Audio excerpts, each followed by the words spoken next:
post, you engage with them. It helps the algorithm. It helps to, get into the level. Yeah, it's really frustrating when you have a lot of followers and the followers they're not engaging with your video posts. They're flipping through it because like, oh, it's up, they just flip. Please engage, it helps, okay?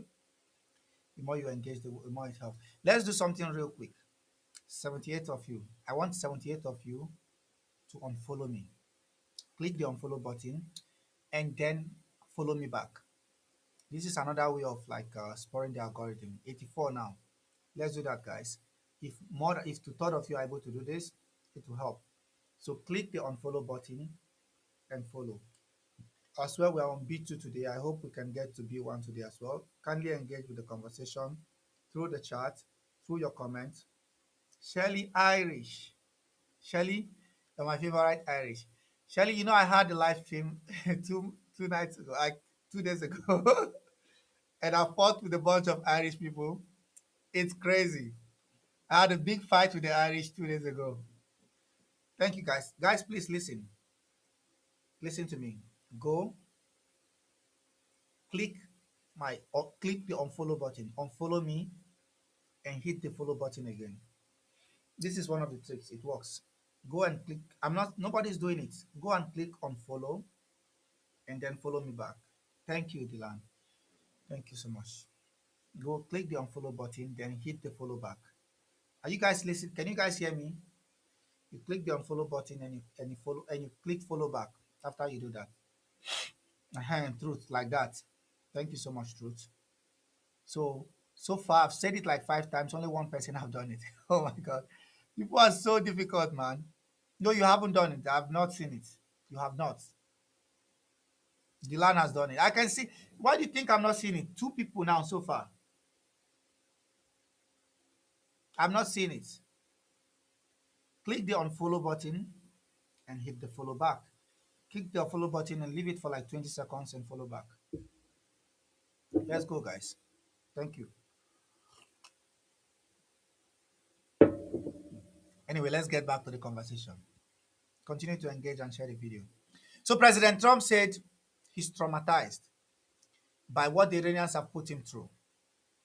He's traumatized by the fact that the Iranians forced him to wage a war on them and is seeking reparation. And a lot of people that think he's actually right. You think he's right? I don't know. It seems to me that people think that he's right. He's seeking reparations. He's saying that the Iranian people forced his hand. They put him in this position. This is not what he wanted to do. Blame Iran for this. This is what President Trump is saying. He wants you to blame Iran because the Iranians are asking for reparations. It's not just the deal they had with Oman. Okay, it's not about the deal they had with Oman. And the Iranians have made it clear that that deal with Oman, you know, is going according to plan. But they are not just going to stop there. They want to be able to enact laws to prevent America and Israel and any other country that participated in this war against them from using the Straits. This is what they're saying. And it's incredible what is going on, by the way. And let's look at the other updates, guys. The death toll rises to 4 in Houthi attack in the ship in the Bab al Mandab. Yesterday, I broke a story, or I told, not broke a story. I told this, I told you guys about the Indians now using, the naval escorts to guide their vessels that are bringing in crude and out, of that region there because they're buying it from the Saudis. They're buying it from the Saudis, and the Houthis have been targeting everything that moves in that region around the Red Sea. It's incredible. So the Houthis they're not joking, man. The Houthis are not playing games.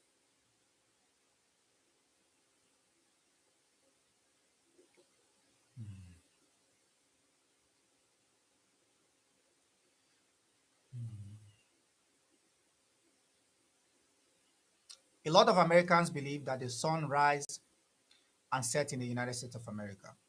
Most of them are delusional. And come to think of it, if all you eat is bread giant loaf of bread, mayonnaise in between, butter, toasted, we end up electing a president like this. President Trump believes that Iran has to pay reparations to the United States of America for traumatizing him, for putting him through all of this. That Iran is to blame for whatever is happening to the global economy today. President Trump is claiming that the Iranians have to pay reparations to the United States of America and to him for forcing his hand to wage a war on them and killing Iranian citizens. President Trump is saying that Iran has to pay reparations to America for killing US troops that went there to kill Iranians. President Trump is saying, this is all your fault. You forced me to do this. This is what the President of America is saying. And you have a lot of staunch MAGA supporters that still follow this president, that still believe in this president. And most Americans, of course, to their credit, some of them are against this war, but some of them have been passively making the argument that Iran is the problem. That the IRGC, they learned a new thing over the past 2 years. The IRGC, if you ask any American now, it's all on CNN, Fox News, and the media campaign. And the fact that Americans are so gullible and weak and slow, that this media campaign have been targeted against them. I speak to a lot of Europeans. The Europeans are more, you know, abreast with the situation that is happening around the world. The Europeans are more conversant with the realities. Don't get me wrong, as an Africans, the Europeans are as insidious as the Americans. But the lack of information. People talk about, brainwashing. People talk about the control of the media and propaganda in China. It is 10 times of that in America. It is China on steroid in America. And they truly believe they have freedom. This is the best you have. President Trump waged the war on Iran and is clearly stating that Iran is to blame. Iran, that the Iranians forced his hand, you know, claiming that the Iranians forced him to do this. This is the best you have, guys. This is the best. This is the best you have. Uh, let's get it on. 3,200 to be the first message to be the first five messages in the. What does that mean? Are you a scammer, Williams? The name is Williams, but it might be a Nigerian or a Pakistani or an Indian. Sorry, I don't think Pakistanis do scam like that. It's the Indians and the Nigerians, mostly the Nigerians. You put your name as some sort of William or uh, I told you it was the Indians. Probably a Nigerian. You never know. The Nigerians are crazy these days. Thank you so much, guys, for joining, guys. Continue engaging. It's an incredible day to be an American citizen. You know how they say, I'm proud to be American. Oh no, I'm proud to be. It's time for reparation, guys. Trump is saying, pay me, pay me, pay me. Pay me reparation. This is all your fault. You led me to this. You started this. And he's directly blaming. He's directly blaming Iran. I saw Easterly Bakery requested and then dropped. He's directly blaming the Iranians. Say, look, it's all your fault. This is the best you have, President Trump. He waged the war on Iran and is clearly stating that Iran is to blame. Oh, let's get it on.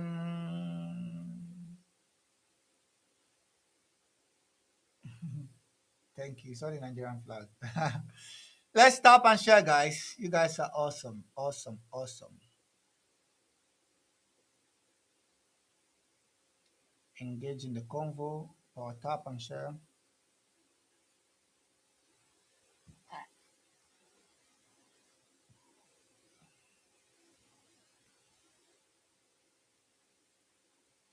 Appel, I saw you just now. Are you still there? I have an American flag dress, though I do love it. What do you love more, the American flag dress or the bread? You give Americans bread and that's it. You give them the bread, and everything else will fall in. I was trying to look at the news from the Houthis and the recent targeting of the vessel in the Bab al Mandab.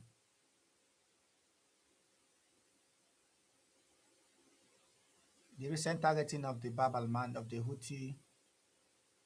Houthis targeting the vessel in the Bab al Mandab. I think they killed about 4 people. They're not joking, man. When they say something, they follow through on it. They've had enough of this bullshit.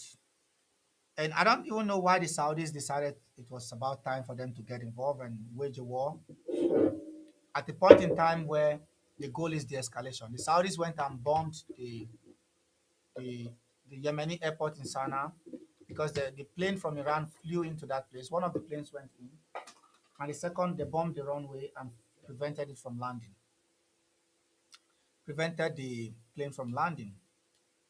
And this is the situation. This is how we got ourselves into this mess. Yes, there's a video online. I think I wanted to do that video yesterday. The Mohammed bin Zayed MBZ was in the UK, and people were just shouting at him and say, "Stop killing my countrymen! Stop!" And then there was because he had his bodyguard and people around him and so on, and those ones were also telling those guys, "Fuck you and your country." You know, I'm like, what? What is going on, man?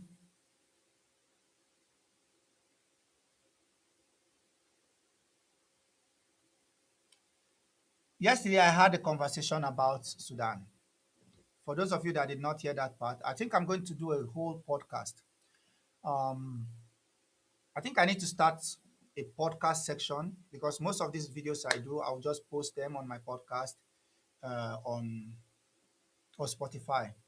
So you guys can go and so I'll have a whole section about this, whether it's Sudan and so on and so forth. I have a whole section about this and post it on my podcast on Spotify so that you can go and listen to the whole stuff. Particularly about Sudan, I had a conversation and I talked about a host of issues, including Hassan al Turabi and so on and so forth, because the statement, the position of the Emiratis is that they are going there to stop the Brotherhood. This is what they claim, that the Muslim Brotherhood that is in charge. To their credit, some of them are being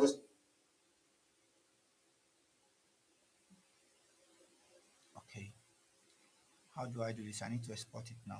Thank you so much, guys. Not no, you are not. I'm not what? I'm not a Nigerian. What exactly am I not? Tell me. I'm not native to Nigeria. I'm not a Canadian maple syrup drinker like you.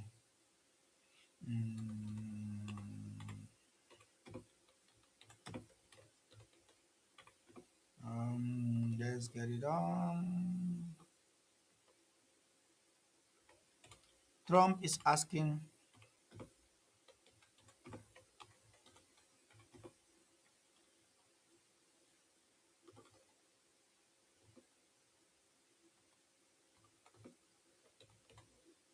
Mm,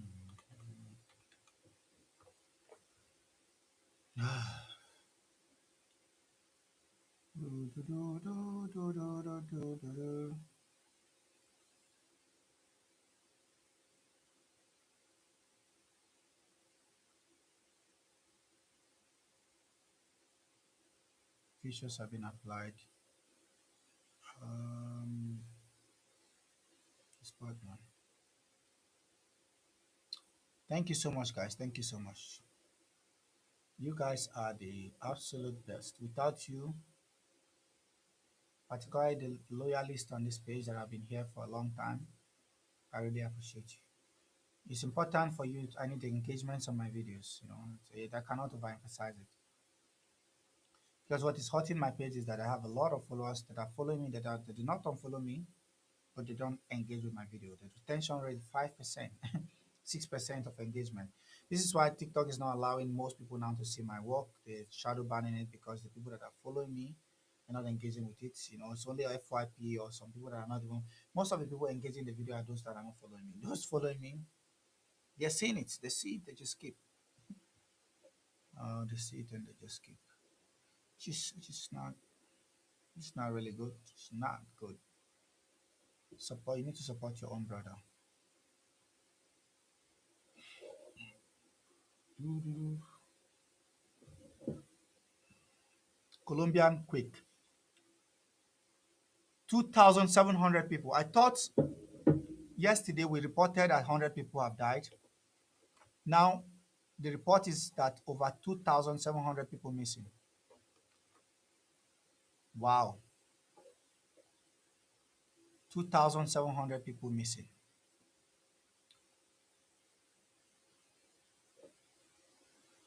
Oh my God. The number is the number is currently rising.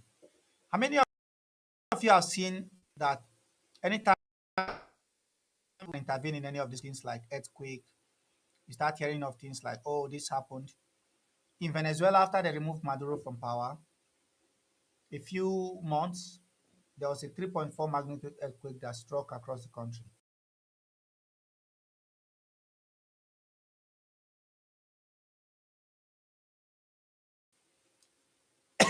Now, by the country, and in a few days, I think 2 days or 3 days after his swearing in fact, they carried out a campaign against some rebels. You know, that very day, earthquake struck across the whole area. Is this all natural? Because there's a lot of conspiracy theories going around whether human-induced seismicity is happening. There's a possibility of that. We've even heard of people trying to manipulate and control the rain, and bring about droughts to punish others. All of this could be true. I mean, if you say people call you a conspiracy theorist that you don't know what you're talking about, that is all. Yeah, it's true to the extent where you can claim it is inaccurate, but I don't see it that way. I do not see it that way. I think there's a strong possibility that something is really going on, sinister going on that we do not know. Um, the question people will ask is, why would Trump or anybody do that? Why would anybody want to do that to a country that's an ally, now an ally of the United States? What it means is that when there's an emergency, the president have emergency powers and there are some things he needs to do and so on and so forth. So because they have those emergency powers, they don't have to go through the Congress or the parliament.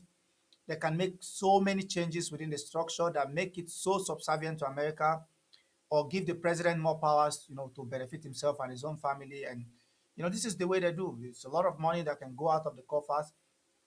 All these guys do everything for money and power. So yes, anytime there's emergency, these things do happen. And people need to begin to question this sort of suspicious earthquakes and some of these things happening. Yeah, it's natural. It could well be like natural disasters. I'm not arguing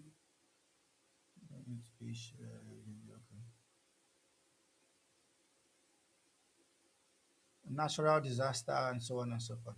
So on that note, I have to restart because the people reporting, which is fine. I don't care. I'm going to restart. You can come back. I will restart, guys. I got a flag. I will restart.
negotiations between Oman and Iran are now at an advanced level. Pakistan's Interior Minister Moshe Naqvi has arrived in Tehran for talks with Iranian officials amid mediation efforts to end the US-Israeli war on Iran and reopen the Strait of Hormuz.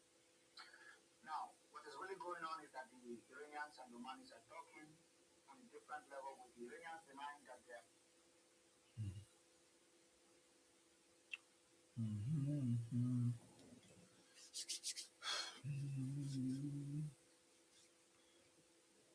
Kí ló gbé wọlé, Sisi Diana? We are back, guys. Nothing can stop me. I'm all the way up, all the way up. Yeah, I love that song. I love that song. I just can't help it. I love my horn. Let's tap and share, guys. Just can't help it. I love my horn. All that I need and all that I want. Just cannot help it.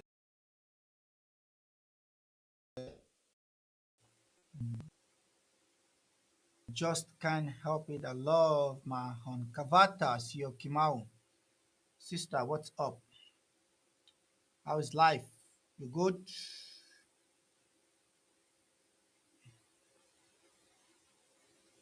You good? What's going on? Siokimau, sister.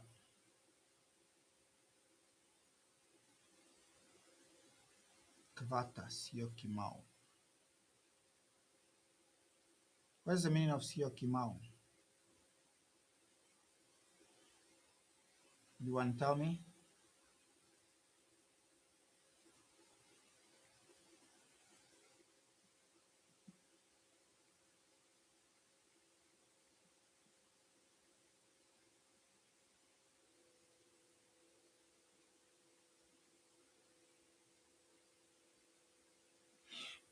Welcome back, guys.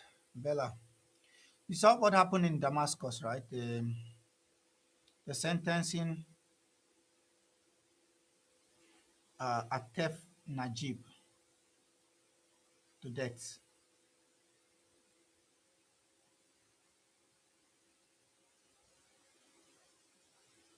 And this was like one of the henchmen of the former President Bashar al-Assad. So in Damascus, they're sentencing him to death.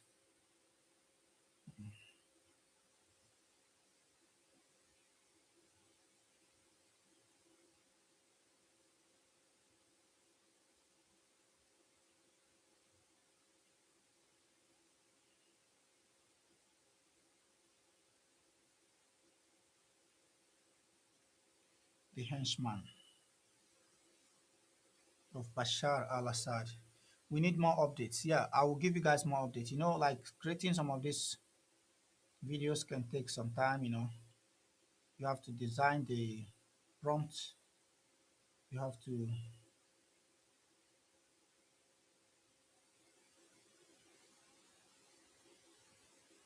just keep sharing the video, guys. Keep sharing it. It goes a long way if you share it. Mm.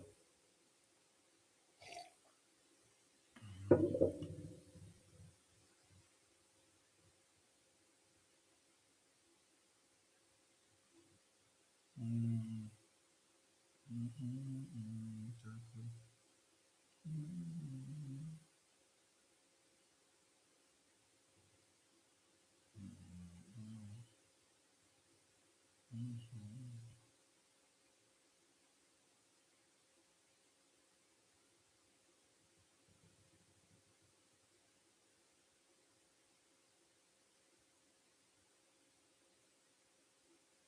I just cannot help it. So February, March, April, May, June, July is August. So 5 months. Let's do so. Iran war.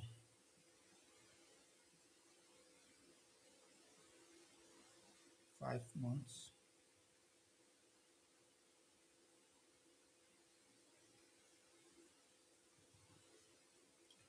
I just cannot help it. I love my home. Guys, please engage with the live stream. I'm still, it's hard to create these videos. I'm trying my hardest. Let's go. Shark, what's going on? 23, 24, 25, 26. Ukraine war.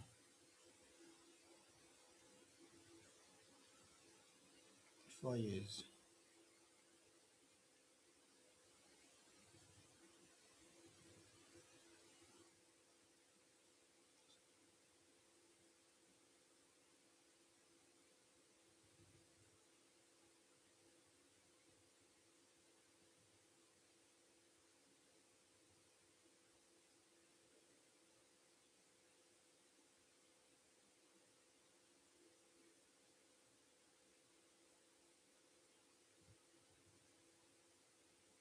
Who's got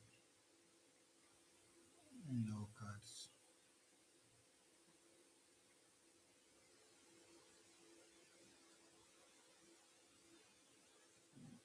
Um,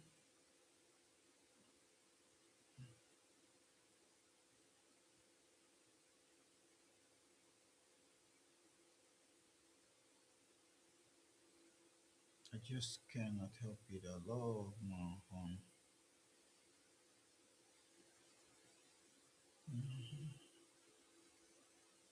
Everybody's asking why marriage not no no.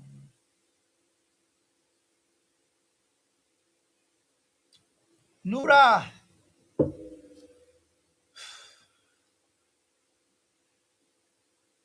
welcome. Appel is here. Makes life easier. Welcome. President Trump has got no cards. President Trump has got zero cards. I saw his early bakery requested to come up earlier. He only likes to request when the number is up. When I'm dogpiling on his loser president Donald Trump, who's got no cards, zero cards to play, no cards to play at all. Goat lover. President Trump has got no cards. Now we said it before. Let's see. Thank you so much, guys, for the likes and the shares. Did you see the report that Bashar al-Assad was sentenced to death in absentia? In absentia, I saw that stuff. Like, why?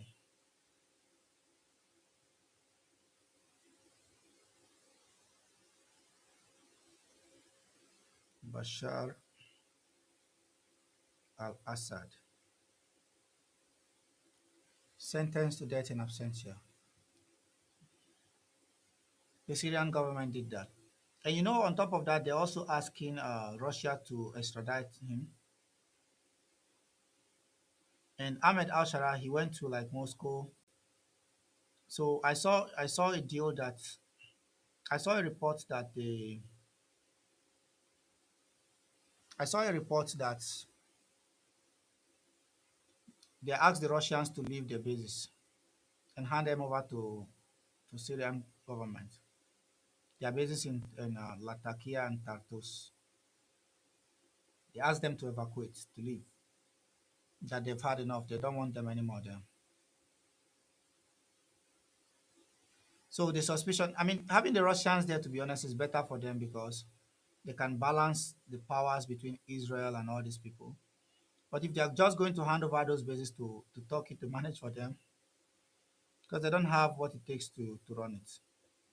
But if they are going to signal to Israel that the bases are going to be handed over to Turkey, that will spell doom for them. The Israelis will smoke the shit out of them.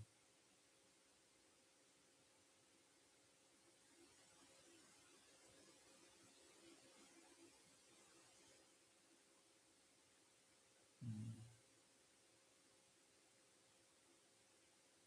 mm. Assad, his brother, sentenced to death in absentia.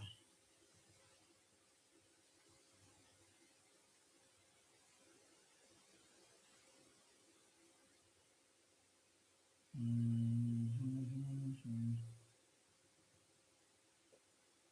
In Syria, some people still revere Assad than this Islamist government that is currently in charge. Did you know that the guy that won the primaries in one of the states, President Trump referred to him as an Islamist. He said there are ISIS and Al Qaeda people now winning elections in America, referring to the guy because he's a Muslim, in order to turn people against him, for political reasons. And it's the same president that went to put perfume on Jolani and called him a good leader. It's Abdullah Al Said, yes. Is he Lebanese or is it Jordanian? I don't think he's Palestinian, is he? I doubt if he's Palestinian. I don't think he's Palestinian. He's not. Oh, Egyptian, yes. I saw that yesterday. Mhm. President Trump referred to him as a terrorist. That terrorists are winning elections in America. What exactly is he talking about? So once you're a Muslim, to him you are just a terrorist. Mhm.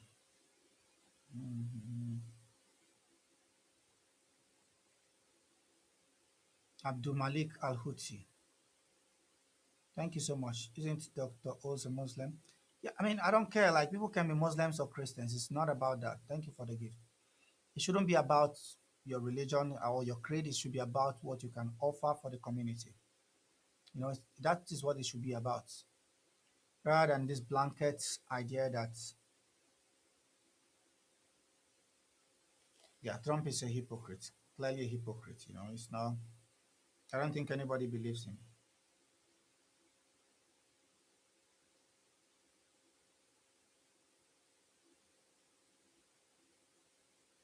Nobody believes that guy.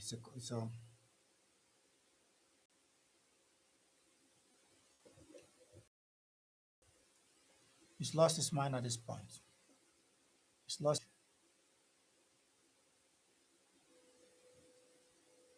he's lost his mind. He needs to wake up and smell the coffee.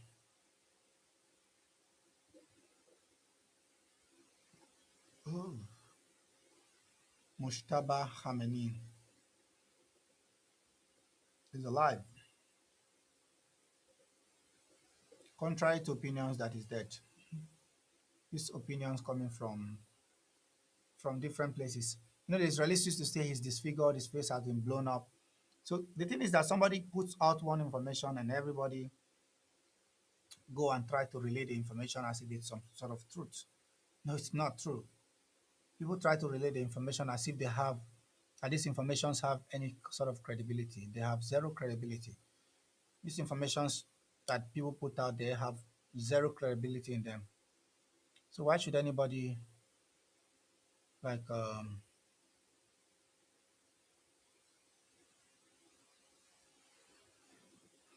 why should anybody trust this kind of information? Zero credibility in them.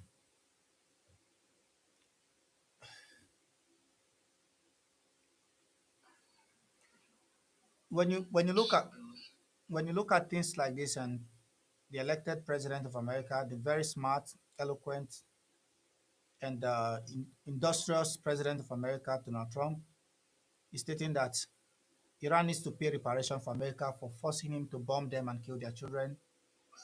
How do you interpret that? Do you think it's a good thing?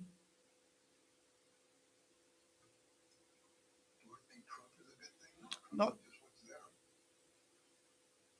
Is this the best you have?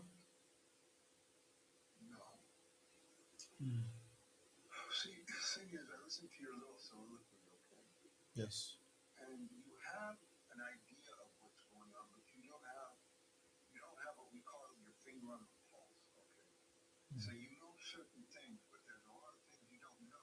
Yes.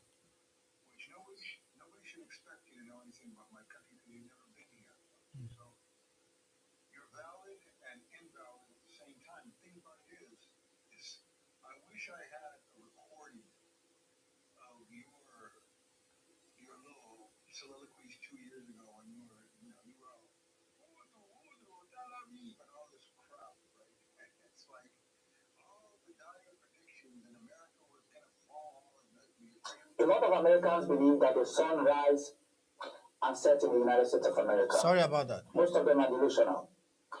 And come to time, what was the timeline that you gave for the existence of Israel? What was it, 2 years? No, I don't give a timeline. I just said that Israel was on its last legs. Right? Yeah, right. Well, yeah, obviously that one didn't pan out. It clearly did. It's doing right now. This is why you see them struggling to hold up whatever they're doing in Gaza. In Gaza, they've not won in Gaza. They've not achieved their political aim on objectives in Gaza, and now they are being pressured by the Americans to withdraw. In Lebanon, that's even worse because they have soldiers there in Lebanon that are getting blown up and they are killing a lot of people. Don't get me wrong. But how does that translate to victory on the ground? That's another part that you need to understand. And then you have a lot of problems for them as well with Iran. So yeah, I'm still on par to the right prediction. So look at the KIA of the IDF. Okay. So let's see how many soldiers are actually being around. Look at the KIA. What is the total number? KIA of the IDF. Hmm. For a 4 year, what is it, a 3 year conflict now? It's incredibly low. Yes. And everybody has to qualify because all the bullshit political correctness. Okay, so yes, every loss of life is a tragedy. Hmm. So yeah, and by the way, I truly do believe that. But you have a very low casualty rate, and on the other side, the casualty rate is so severe that they're claiming a genocide. Yes. So what is that? What does that tell you? So this is also the jargon and the absolute hogwash that I had from a lot of low level hillbillies like yourself and Americans that think by going and killing 5 million people you won a war. I mean, what's the number in Vietnam? I don't know, 3, 5 million, whatever you did in Vietnam. But what is the victory? Vic, so victory is defined in terms of for America. Victory is defined in terms of America achieving their goals and objectives. And victory for Vietnam at that time was making sure that America failed in their objectives. Could have killed 5, 10 million people as a result of that war. That does not define victory. I've heard the same thing about, oh, Iran, we took out the supreme leader, we did this and that. You want the nuclear materials from Iran, you have not had them. And now to add on top of that, that you have not achieved your objectives there, you're losing men.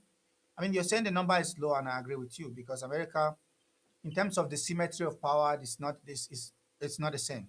America have far more firepower than Iran, but Iran also can play their weak hand and bleed America through 1,000 cuts. So what we are seeing now is America getting bogged down and hemmed in the Strait of Hormuz without being able to leave because they understand that that is the economic nuclear weapon.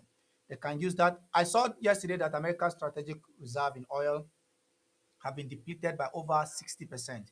And you know, American military consume a lot of this oil. So if that runs low, there's going to be a serious, serious problem. And that might force President Trump to do two things. Either use nuclear weapons on Iran or send ground troops.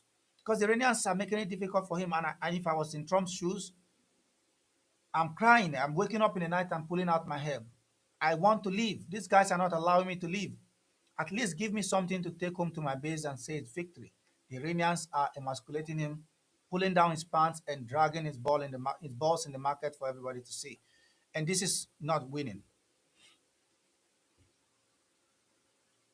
So what's your timeline for America to have serious shortages of oil? Get this little No, people are already talking about in weeks. in weeks. Okay. Oh, in weeks. Okay, we'll see. Yeah, people are talking about in weeks. I have no, don't quote me on the timeline. But are you familiar with So this? yeah. Are you familiar with these numbers? Have you been seeing it? The whole stuff about the strategic reserve of America. The reason why America is the largest consumer of energy in the world is because your military. It burns through a lot of fossil fuel. Okay, Not your economy. It's not just about economy and it's the military industrial complex. Okay, so it burns through a lot of shit, and that has now been heavily impacted. So let's see what happens, in the coming weeks. So what's gonna happen in 3 weeks? Okay, I'm gonna give it 3 weeks. Um. You said Okay. So again, this is the prediction, right? What I think will happen is that there will be shortages, not in America alone, but around the world, and that the prices of crude will go up above 100 dollars per barrel if the situation remains unchanged and the Iranians maintain this position of non-negotiations with the United States.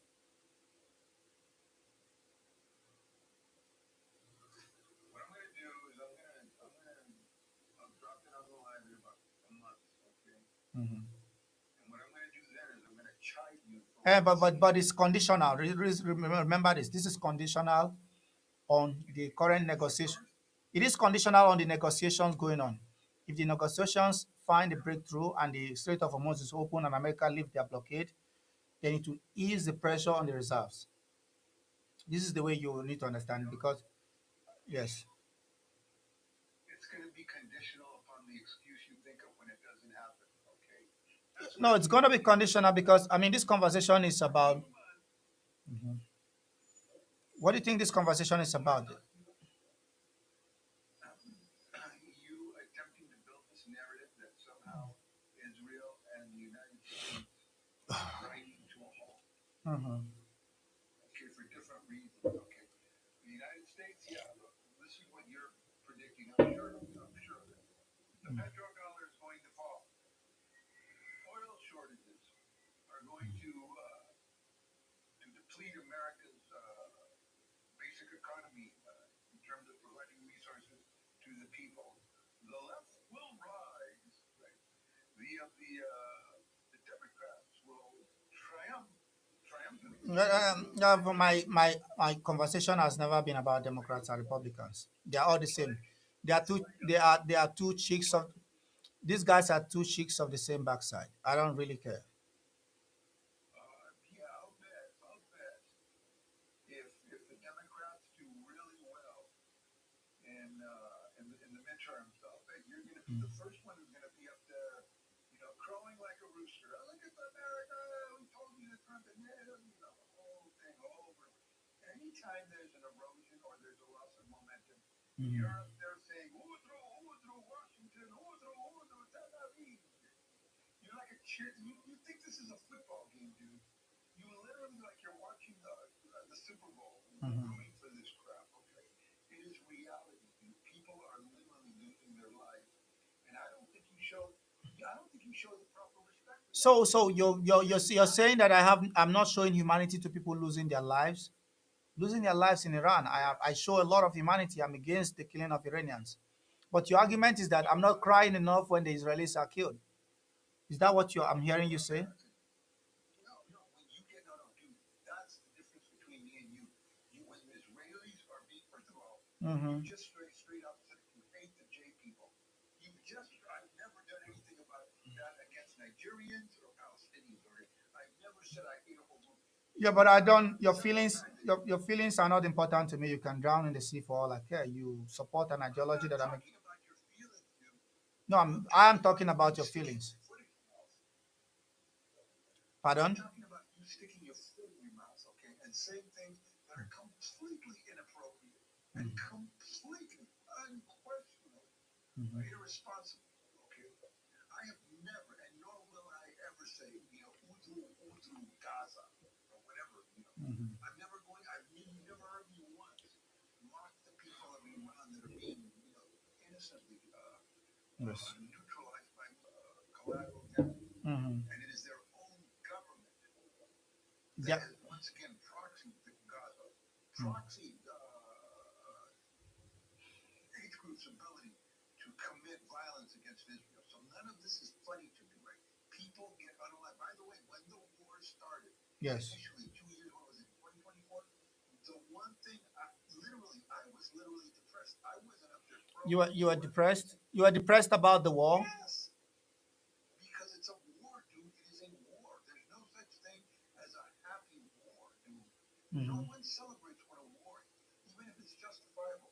I don't get up there and crow like a rooster Mm-hmm. when there's a war starting because I know good people on both sides are going to be along with the people who need to be unaligned because they're literally trying to destabilize society. It's not funny. It's not a freaking soccer match. But you treat it like that. You go and you chant like a cheerleader, dude. You make all these dire predictions about pain and people. I've never done that. What I'm saying to you regarding the Gaza people, yeah, the only reason that resistance is lasting so long is because literally the leadership of Hamas, H group, they take the young people, force them Yes. into service, and Mm-hmm. then throw them into a hopeless cauldron of futility because they have to go out there and they have to face the freaking idea. One of the best militaries of all time, tactically the best, and you have kids who just literally don't know what the hell they're doing, not properly trained, not properly outfitted, Mm-hmm. and they're putting them up against the IDS, and they wonder, and then they literally are discharging their weapon, so the IDF has no choice but to defend themselves, and you're there saying, Uzu, tell me, get So back the in so the the IDF, your claim is that the IDF have gone in to defend themselves by blowing up, actually committing a genocide in Lebanon by expelling Shias, only Shia. They target Shias and expel. Say we don't want the Shia. They go to Christian communities and tell them the Shia is not allowed to live here. They target a specific they group of target people and commit genocide against them in Lebanon. That's what's going they on. target they target violent assets that are attempting to unalive innocent people in their own nation. Do you Mhm. realize that in 2018 they discovered tunnels that were being constructed into Israel. They were trying to construct tunnels into Israel. Right? H. Group Lark was doing this. Okay. The Do you H group realize was trying to construct. The H group from Gaza was trying to construct tunnel into Israel. no, from Lebanon, dude, from Lebanon in 2018. Mhm. That's why the Israelis reestablished security zones and they found the damn tunnel, right? And they established security zones, okay? And then what about the 10,000 freaking rockets? Okay, dude, they've been doing. You fired 10,000. I keep saying this in all. You fired 10,000 rockets against any powerful nation. I don't Yes. care if there's an iron dome or not. Okay, you fire 10,000 against any powerful nation. You are going to face a retribution that you will not be able to calculate. But yet you single out and your advocates, right? The Palestinians who have no viable narrative for what Yes. they're doing or what their leadership is doing. They dis, they deceive. Even the best of them, they Mm-hmm. compromise on the truth, and they do it all while promoting violence and mocking their enemy. Mm-hmm. I've never mocked any enemy that the United States faces. I've never shown disrespect for any human life. But then there you are, representing the pro-Palestinian one.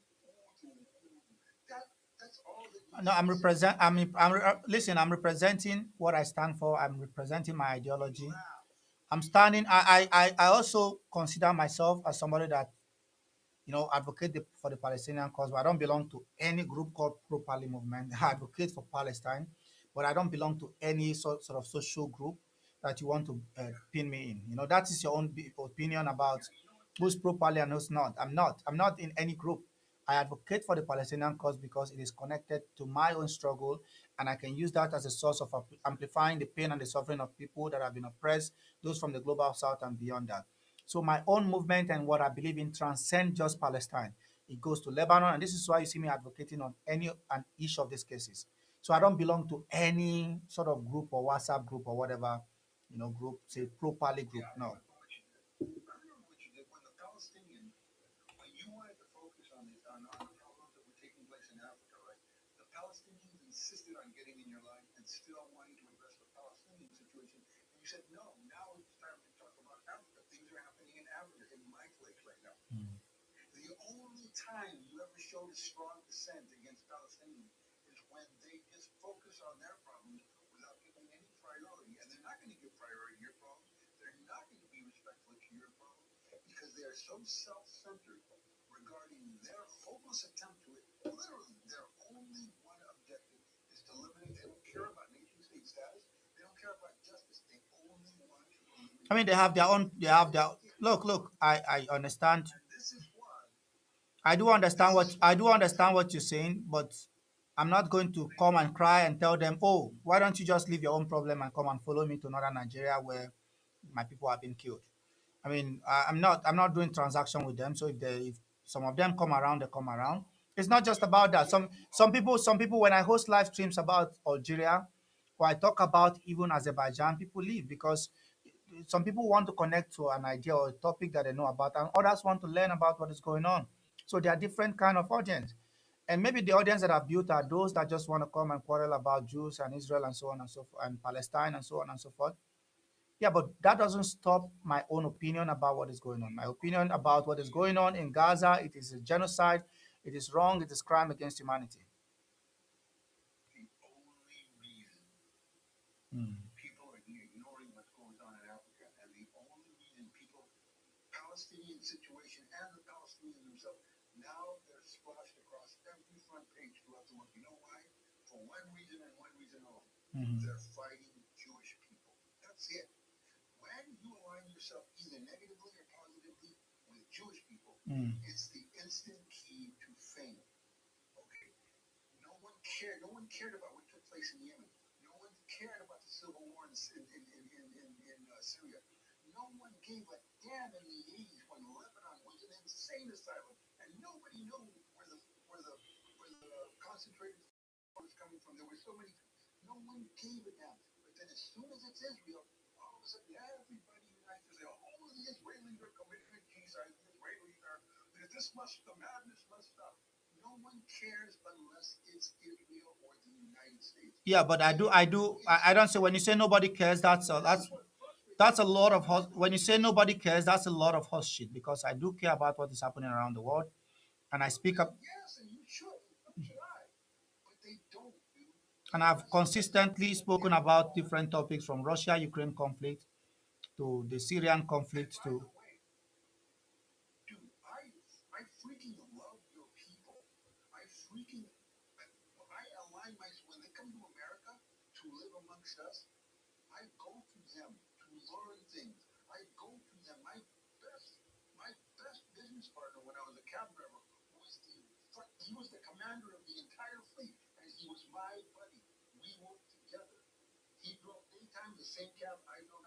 He taught me tons of things. I told you he was my mentor for Mm. 2 years on the world. Okay, and it's not just him. Time and time again, I come across these Africans who are vastly educated on literally everything. And I've even got on there. I said, guys, you've got to stop fractionalizing. Unite in a Pan-African agreement, and you will have a dynasty that no earthly power has ever seen, even beyond the United States. But you just don't freak. It's like talking to blocks. You just don't freaking get it. Okay? All the problems that exist within your continent are because you cannot unite. And then some of your leadership, some of your own people, same color as you, same ethnicity as you, Mhm. they are the ones that invite the United States to get involved. Okay? Okay. So it's your own people, right? Yeah, which is sad. I mean, it's sad to see, but yeah, that shouldn't stop us from having conversations about, you know. No, it shouldn't. But dude, what I'm telling you is the only problem I have with you is I don't like the laugh. The two problems, I don't like the laughing. And I don't like anyone that says, and I don't even dislike you. I think basically, do for all the crap that you said, Did you say you take don't like the way I exception. laugh? What does that have to do with anything? Yes, What does that because have to you're do? laughing at people. You're laughing at people who are suffering. I'm laughing. And who are those You're people laughing suffering at that I laugh at? well, when those hypersonic missiles were falling on Tel Aviv, it was Jewish people living in Israel, and Muslim people, and Catholic people, and Mo- Christian people, and people from the Philippines, people from all over the world Mhm. were put in a great deal of risk because of those hypersonic missiles that were coming in. And Israel had no choice but to initiate some kind, because two things were happening. Iran, who has been nothing but a pain in the ass since the Shah, right? And he was operating even since the days of Moses against the interests of the United States and trying to leverage the Soviets into a better position since the days of Moses. Okay, to the president. Okay, Mhm. and there was a brief respite with the Shah. Was he the worst of all deals? No, that would be the radical extremist that came to power after him. Was he an angel, a saint? Hell no. But as Nixon said at the time, he made it adamantly clear, we went to him because it was either go to him or be compromised in our position in the region and have the Soviets gain the very advantage that we wanted to have for ourselves. Because basically, I don't care what you say, when you juxtapose us against the Soviet Union, we were the good guys, and they were the freaking bad Yeah, guys. you're were good. You are the good guys because you are not Russians. Is that the point, or do you have? If you look at the way the information system and was constructed, and the whole stuff about the iron curtain in the Soviet Union, you have a similar thing in America. There's a lot of disinformation targeting very vulnerable, gullible, bread-eating Americans that are not as informed. They have very shitty education. They have very poor knowledge of the history and what is going on around the world. And most importantly, they think the sun rises and sets in the United States. Yeah, so there is an attempt to weaken, to keep the American population in servitude and to flood their heads with very, very false information about what is happening around the world. And exactly what I told you about Iran. I hear most Americans say, oh, they are 2, 3 years now, the Americans have learned about the IRGC. Most of them did not know anything about that. All of a sudden, everybody's talking about the IRGC. And I think there are some evil Satan, devil worshippers that came from the sky, and they are the cause of all the problems. You ask most Americans today about Iran Flight 655 that happened, I think, in 1988 or thereabout, they have no idea. You ask them about the intervention and the Operation Ayas in 1953, they have no idea. If you ask them about the interventions by America through Operation Praying Mantis and the activities, insidious activities of the CIA against Iran, the starving of Iranians through sanctions and so on, they don't give a shit. But they are crying around and say, "Oh, we see them saying dead to America and so on and so forth." This is the thing. You're very cyclical. Most of you are very self-centered and Eurocentric in your thinking. And you're not. And you're not. You go nuts when people put you on the back burner for the Middle East. You go nuts because they are ignoring Africa because they give a shit more about the Middle East than they do what's going on in Africa. Whenever you talk about Africa, and I'm given the privilege to Mhm. talk to your people, I talk about nothing but Africa, and I do so positively. Mm. I literally, when they say I glaze Israel, okay, fine, fair enough. But you know what? I go on your panels and I literally glaze Africa because I know the potential that you have, both as an individual people and as a collective of people, Mm. and based on not only your physical attributes, but your mainly on your intellect and Mm. your vast ability to gather and organize knowledge. But you've been betrayed by your own leaders to organize properly. You cannot progress in a society unless you have the proper leadership that's willing to compromise. And too many of your leaders have unilaterally pursued yet but one thing: power and wealth for themselves. And that's not the fault of the Americans, my friend. Oh, not most things not the fault of the Americans. We understand that our own leaders have sold out the country, but it's the fault of the Americans that are pursuing wealth at the detriment of most Africans by this unsustainable mining of lithium, by this constant intervention and bombing regimes and government out in the name of democracy. Yes, so this is the point. We have two other people on the panel. Can we hear from Dot and then Pearl? Okay, thanks for the time. I'll listen. Dot, are you there? Okay, I think he's absent. Pearl, Tom Pearl, you want to make any comment on this? Okay, there's nobody. Don't come here and sit down. Okay, this is not your home. Just if you want to come up, you come up and speak. You requested to come up, Abdul. What's your comment on President Trump asking for reparations from Iran? I think it's stupid. He is stupid totally. You know, Mm, he started the war. He attacked Iranian people. mhm. He killed Iranian children, and he's still asking for um, repatriation. And that's so, you know, it's just stupid. He's the most stupid person ever. How can American vote for him? The people who voted for him is also stupid. You know, it's the American that anyway they step in causing trouble and causing pain. They came to my country, Afghanistan. You know what they did? They killed so many civilians and left so much damage behind. You know, and the American people were just they were just stupid as hell as well. You know, Mm. just so much the American doing nothing. Why would you go and attack another country They said and that, now I don't know. get beaten up and Yeah, they said they attacked Afghanistan because you guys had Osama bin Laden.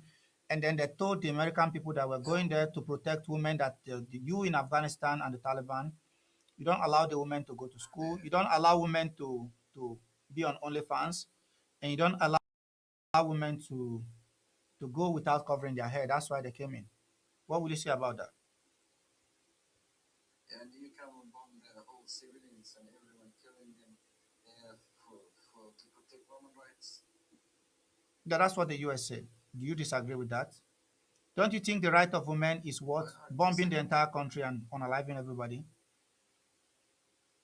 So the American use this called human rights, women rights, just to project power and control every country, you know, Mhm. to legalize the actions abroad, basically. Yes. So let's see what Tom has to say. I'm not going to bring all of you on the panel, just one at a time. Let's see. Tom, what do you have to Yeah, say? hello. Yeah, you requested to come up. Go ahead. Yeah, I wanted to address the topic. It was my turn to speak earlier, but I It's had the to leave. Zayo Hunter, right? Yes. No, it's Tom Pearl. It's that Zayo Hunter. You want to speak? Just go ahead, please. It's your boy Tom Pearl. Go ahead and speak, sir. Yeah, thank you. I just wanted to say, what's going on. I just wanted to say, my internet's a little delayed, but if you can hear me now, yeah. I just want to say what's going on, everyone. It's your boy Tom Pearl. Today we're going to be talking about why East LA Bakery is a traitor, why he hates America, why he shits all over everything the founding fathers stood for.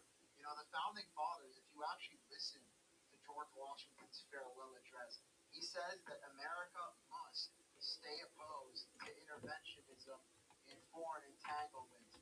Jefferson recognized this. He said America should be friends with all nations and allies with none. But what you have is you have people like East LA Bakery, these Shabbos boys, these boomers, because that's what he is. Nobody under the age of 60 in America sounds anything remotely close to what East LA Bakery sounds like. Because the only people left in America who think like him are literally nobody else wants to see America continue to be subservient to Israel, to the Israeli lobby, to the point where you even have the biggest Zionists themselves, like J.D. Vance, saying that this is a problem. Of course, it's all controlled opposition, though, because he might as well have been metaphorically created in a lab by Peter Thiel and Alex Karp and the rest of Palantir's co-founders that are Jewish. It's actually three out of their five co-founders, Steve Cohen, Alex Karp, and Joe Lonsdale, are Jews, and they're all supporting this gay neocon war in Iran right now and the war in Ukraine. So, I mean, it's an unfortunate situation where you have people like East LA Bakery who want to continue. He's basically just Lindsey Graham. I think him and Lindsey Graham had snacks before or something. I think he was like, just like a rent boy for Lindsey Graham. I think that's why he sounds like that. So, what's your take on Trump asking Iran to pay for forcing him or getting him into this war. Okay. I think it's what you came up with the tribe. You don't have anything to present. Uh, Abdul, thank you so much for coming up too. Easterly, I'll see you guys soon. Thank you for coming up. Let's see who's next. Let's see who's next. I'll bring you guys one after the other. What do you think about President Trump stating that he wants Iran to pay reparations to him? He's a low IQ individual. His approval ratings are an all-time record low in America at 34%. Mhm. Yeah, is this do you think it's a way of him coping with the fact that things are not going according to plan? Yeah, sure, of course. Even if you listen to the generals that worked along the administration and his previous administration, they're saying he's stuck and Hmm. he's lying to the American public. These aren't just regular podcasters. These are actual generals that work side by side with him, that Hmm. worked in the Pentagon, and they understand what's happening over in Iran. And they know that Trump has no way out. And he knows his approval rating is very low. And he So has to so listen if to I the if, daytime hillbillies to understand what he's trying to say. Mhm. So if I ask you to advise President Trump on how to get out of this, what would your advice be for him in 1 minute? Thank you, Abel. Admit your loss. Admit your loss. Sometimes it's easier to admit when you're wrong Hmm. instead of lying to people. Americans are so fed up with the lies. He lost. He lost the war. Israel has been saying, come fight Iran for us for the past 40 years, and every president has said no. Hmm. Every single president. All of a sudden, this Israeli comes, starts war, and then says Iran has to pay us reparations. For what? I never saw bombs flying over me. Never in my city. This man attacked children. This man bombed schools. Hmm. America needs to pay Iran. Okay, America needs to pay Iran reparations for what they did. Yeah, that's what the Iranians are asking for. But Trump is saying, yeah, Yeah, you guys give can them a way ask. out. Hmm. No, but yes, I mean, it's if one thing for Iran to ask for reparation, it's another thing for America to accept it. America is saying, yeah, if you're going to ask us for reparation, we also need reparation for you killing our soldiers. Are you saying that the Iranians have not also targeted and killed American soldiers as a result of this war? Don't you think Trump is right to also ask for reparations for those American soldiers that were killed by Iran? No, because Iran specifically said, if you attack us, we will attack American soil in the Middle East. Hmm. Iran went instead and did what they said they would do. So Iran the didn't victim attack here the is Iran United and not States of Trump. America. Pardon? You're saying that the victim here is Iran and not Trump and America. Correct. Yeah. Some are saying that this is How is America the victim? yeah, because I think it was Golda Meir that said that one of the biggest crime and one of the biggest sin against humanity is the Palestinians asking her to kill their own children. That she can forgive herself for anything, but will not forgive the Palestinians for forcing her to kill Palestinian children. So sometimes, Right. you might think that you have it right, but there's an alternative universe. And maybe they are right. Maybe we are wrong. No, absolutely not. Mm. When you stop being so bloodthirsty and you stop listening to other people, you can make your own decisions. This guy has been influenced by Bibi Netanyahu so much. He used to be a good president. I voted for Trump multiple times. I didn't vote this past election. He did make America great. But after all of this, it's very, very obvious Mm. why his approval rating is so low. He does not stand for America. He couldn't give a shit about America. Mhm. People are hurting here and he does not care. He only cares about Israel. He should go run to be prime minister of Israel since most of their prime ministers were born in America anyways. He can convert to Judaism and go be their prime minister. Anyway, thank you so much for coming up. Let's bring somebody else. God bless you, Sam. Thank you. Let's get somebody else on the panel. Mm.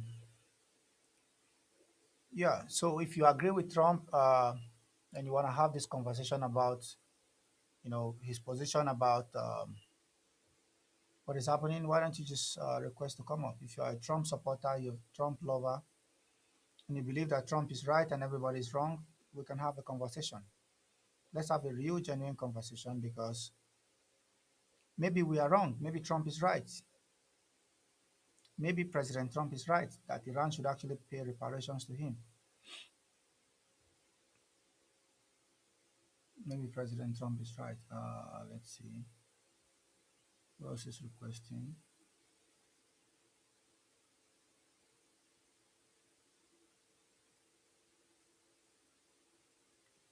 Let's see who's coming up.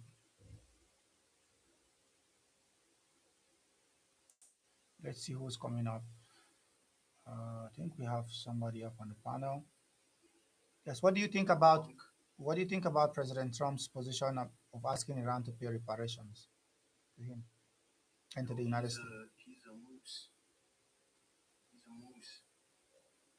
He's the president of the United States. Yes, the President Trump. He's a moose, man. How can you call him a moose? He's the president of the United States of America. Yeah, he's stupid like a moose. You know what I'm talking about? He's got big horns. You believe he doesn't have any point when he's asking Iran to pay reparations for both the economic damage that Iran has done by blocking the Strait of Hormuz, It's by just ki- optics. He's just doing it to appeal to his MAGA American exceptionalists. Mhm. So this is just all for the optics. You don't believe any story he's telling. You believe it's bullshitting. I don't think he actually thinks he.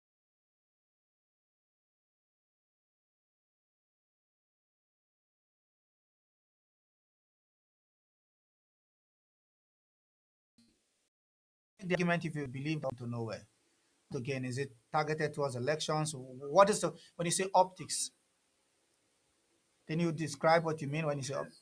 If you look at his MAGA voter base, Hmm. they all the information they get is from the mainstream right wing outlets, Hmm. right? So these outlets have huge tendencies of like completely forgetting the points he made. Like they don't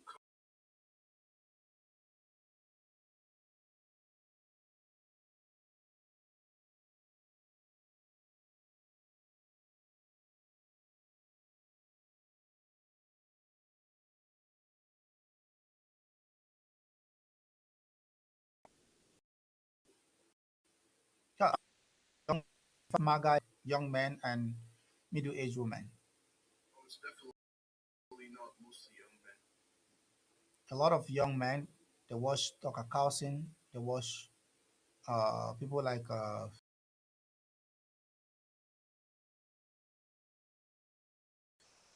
Millennials. Most of them are most of theirs.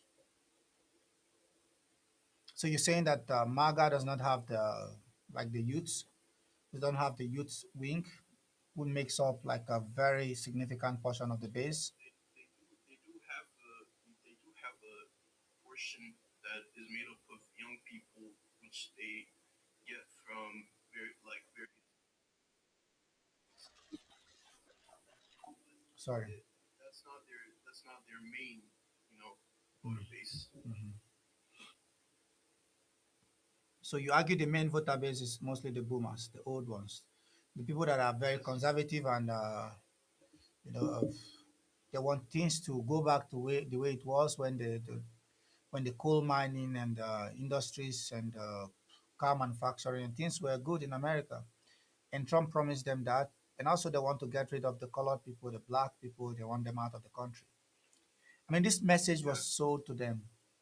And to their credit, some of them are against foreign interventions and wars. How do these people turn 360 to doing exactly the same thing that the Democrats did in this obsession with being subservient to the political interests and tenets of Israel? How did that change overnight? Um, well, because they're cult. It's like a cult. Hmm. Mega is like a cult. They have this like image of Trump as their supreme leader, and effectively everything he says, they possess that the same opinion. So they agree with him on everything, including the Israel issue. Okay. So it's not about an ideological movement that have set objectives and manifesto. It's about what the leader says. It's a cult movement. Uh, Yes. you know So the it's mainly a cult of personality. Mhm. You know, like the Waco movement. Remember the Waco, right? David Koresh. Remember the guy called I'm not. David Koresh? How young are you or how old are you? Sorry. I'm 19. Exactly. So go and find out about David Koresh and Waco. You know, the Waco incident in Texas. You know, it's a cult following. You know, the guy believed he was a messiah or something like that, and the people were, you know, thought if they died for him, they'll go to heaven. It's the same thing that Trump, yeah, Waco in Texas. This is where he was operating from. And by the way, Trump's idea as well is not largely different from that of David Koresh in so many ways. Yeah, maybe this Yes, is, maybe, yeah. I mean, his personality fits perfectly within that role because he's a Mm, narcissist. He wants everybody. He thinks everybody likes him. It's not true. mm. He really likes this. I mean, I personally think Donald Trump, he doesn't have any consistent ideological positions. He just does it for himself. Mhm. Yeah, I see. He wakes up in the morning and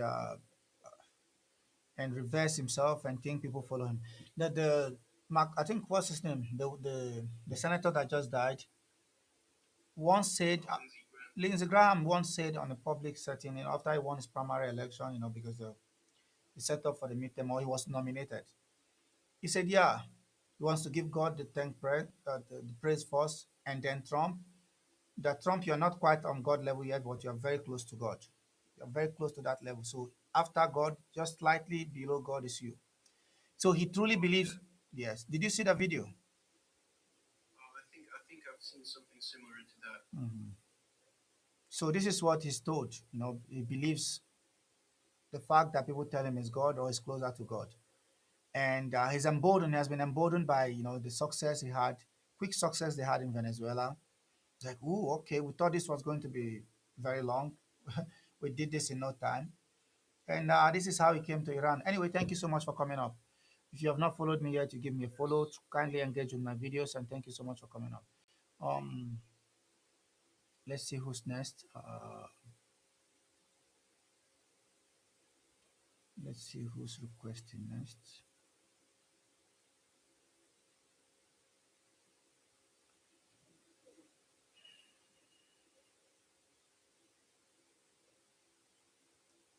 What do you think about this Trump's statement about reparations from Iran?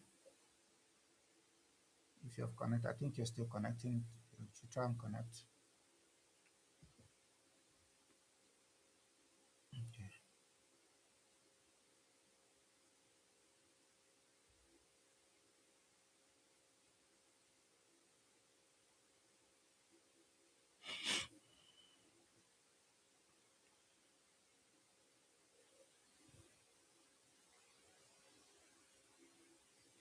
Anyways, keep engaging with the conversation as we go along. We'll bring more people up. So, 65 of you guys, please. Another thing to do again to boost this, go to the follow button. If you are following me, go and unfollow me, then follow me back. It helps to boost the algo. First, you unfollow me and then follow me back. Then go to the share button and repost the video, like and leave a comment. And when I see my videos I post, you kindly engage with them. Try to comment, even if your comment is not it's not sensible, it's fine. Just leave a comment. Leave a comment. The comments should be even more than the likes. Leave more comments and likes because it helps it. Thank you so much. Kindly engage more, guys. Okay. So I saw this stuff about the Ebola, situation in so U.S. Iran setting possible entry price for negotiation. Uh,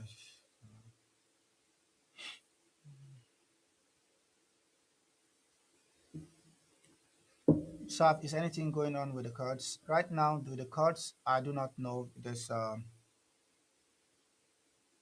I think the whole stuff with the courts, it's kind of interesting because if America needs them and President Trump just threw them under the bus, it will be interesting to see how that pans out. If the US need the courts to do their fighting, and the courts are not dumb anymore, you can't just use them and dump them like you did in Syria. They see exactly what is going on. You use them in Syria and dump them, and the situation has not really changed. So for them, they won't. I don't think it's fair for you to continue to use the courts and dump them like some piece of object or shit. And I'm not sure they are willing to go through that pain again. To be honest,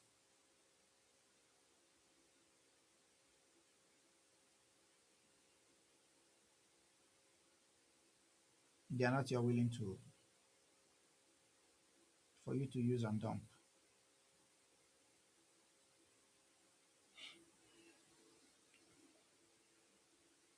And if anything, the president of America has handled this very poorly. He's handled this very poorly.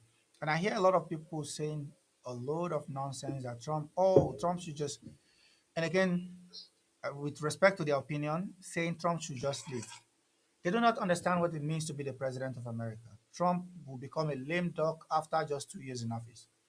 He gives up and say, "I'm kneeling down." Iran just, if he give Iran everything they need right now, they will still not allow him to breathe. And there's no guarantee that this will be settled anytime quickly. They're asking for revenge, and you can't blame the Iranians. And I also don't blame the Americans that are saying that Trump should leave because economically it is destroying them. There's a negative publicity. I mean, America, if you have political power, why do you care about what people think about you? That doesn't really count. But on a practical level, I don't think the US is doing well. You're welcome. What's your opinion on the prompt? Yes, good evening. How you doing? What is your yeah? Thank you. What's your opinion on the prompt? I think here that Trump is actually bluffing here. He knows that's not possible. So the Iranians will never submit to agree to giving him any money. But you see the point Iran released that they want the US to pay them both their frozen asset and reparation. That is why Trump come up with this thing to counter their own destiny. No. Me myself, I feel like Trump is actually tired of the war and looking for a way out. But he doesn't want to appear weak. Understand? So the Israelis like Benjamin Netanyahu. That one I don't think he's tired. The election is coming very soon. So I feel like he's going to bump around with that Donald Trump. We are in America. So what do you think that what do you really think the Israelis are seeking? What are the Israelis really looking for? I think Israelis they are willing to keep trying to make sure that Iran is destabilized. Hmm. Understand? They've tried using the courts, those ones didn't accept. So I feel like Trump will keep saying all those stuff like Iran will do this, Iran will do that, in order to buy time so that the Israeli Mossad and CIA will be able to work out maybe one of a plan to take Iran by surprise again. Now they did and they planned the Ayatollah and that. So it's all a distraction. I don't think it will be a surprise this time. They're already in this. I do not think it will be a surprise this time. They're already in a situation of war. So I don't think. I mean, You know, I mean, you know, hmm, I mean, you know how Trump does his thing. He will say, "I'm done with it. I'm not going to strike Iran again." And at the end of the day, see them taking Iran by surprise, striking them and all that. So I think Mossad is actually at work right now, and the CIA they are working so hard to bring Iran and bring America and Israel out of this shame because the shameful war actually is actually impressed me like it sweet me because what they have done to so many countries here, they never believed Iran could stand this storm to the point of retaliating and hitting them hard to the point they will feel it. Understand? So they are surprised, they're looking for a way out, and Trump doesn't want to appear weak. I think they are having midterm election and now as well. He doesn't want to leave the office. So because he's facing trials as well. I think if he gets out of office, he's going to go to prison. The ICC yeah, policy his country, doesn't care about his country as well. So he doesn't want it anymore. keep fighting Iran, no matter what cost, to Yeah. keep killing people. Understand? So I would say that even Netanyahu, I would say Netanyahu wants a grand invasion in Iran. Understand? But doesn't want Israel to He wants a ground invasion. Is it yeah, who's going to do it? Is the yes. IDF I going think to do it? I think he wants he's trying to get the US military to do that for him. Hmm. Like the way they did in the Iraq as well. So and not only the US military, he wants NATO as well to join the war.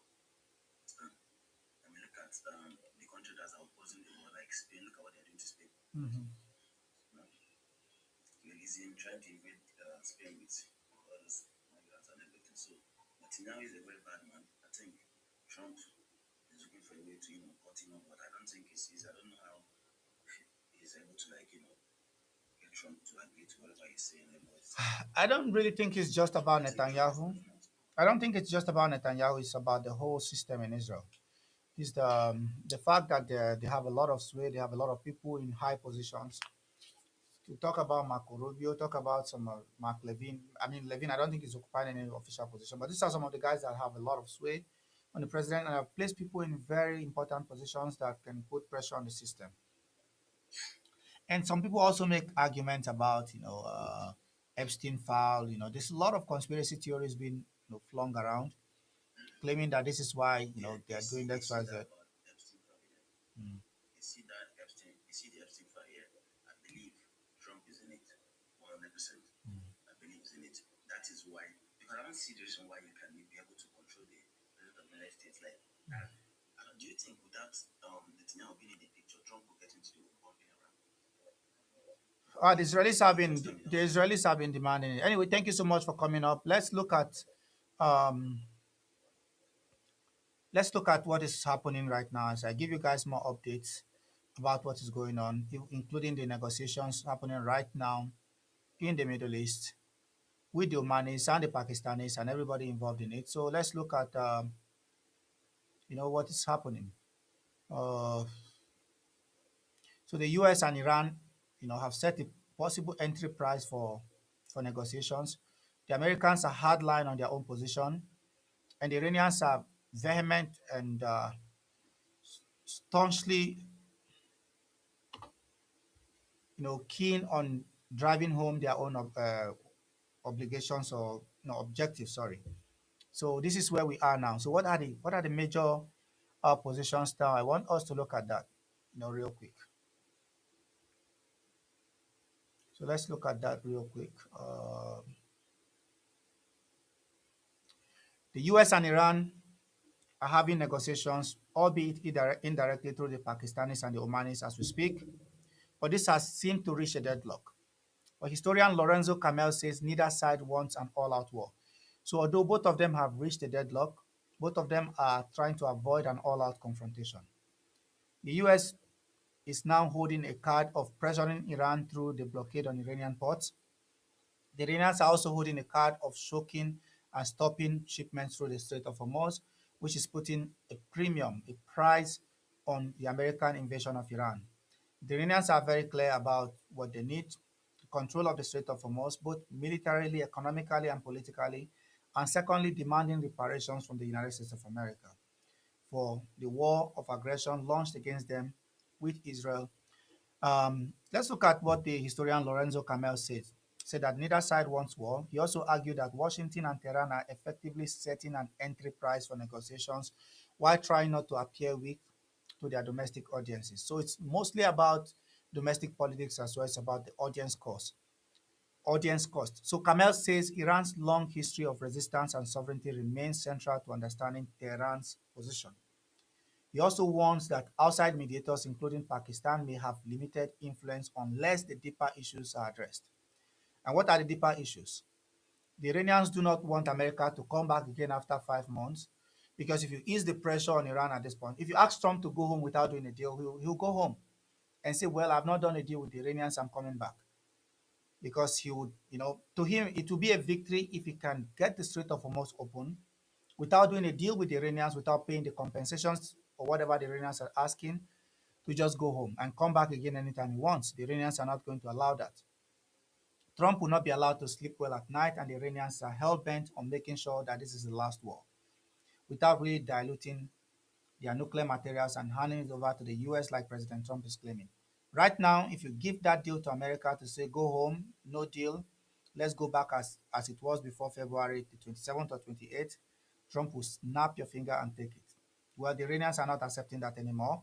They want this to be the last one, to make sure that there's no more political incentive for both America and Israel to launch any war against Iran again. They want to put a premium and a price on this conflict to make sure that the American economy bleeds, to make sure that President Trump pays the price politically as well.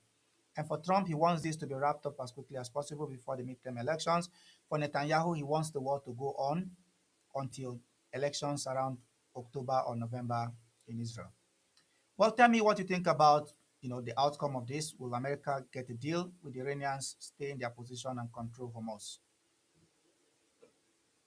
It's Mexican standoff like Reservoir Dog films. Exactly, it's a complete standoff.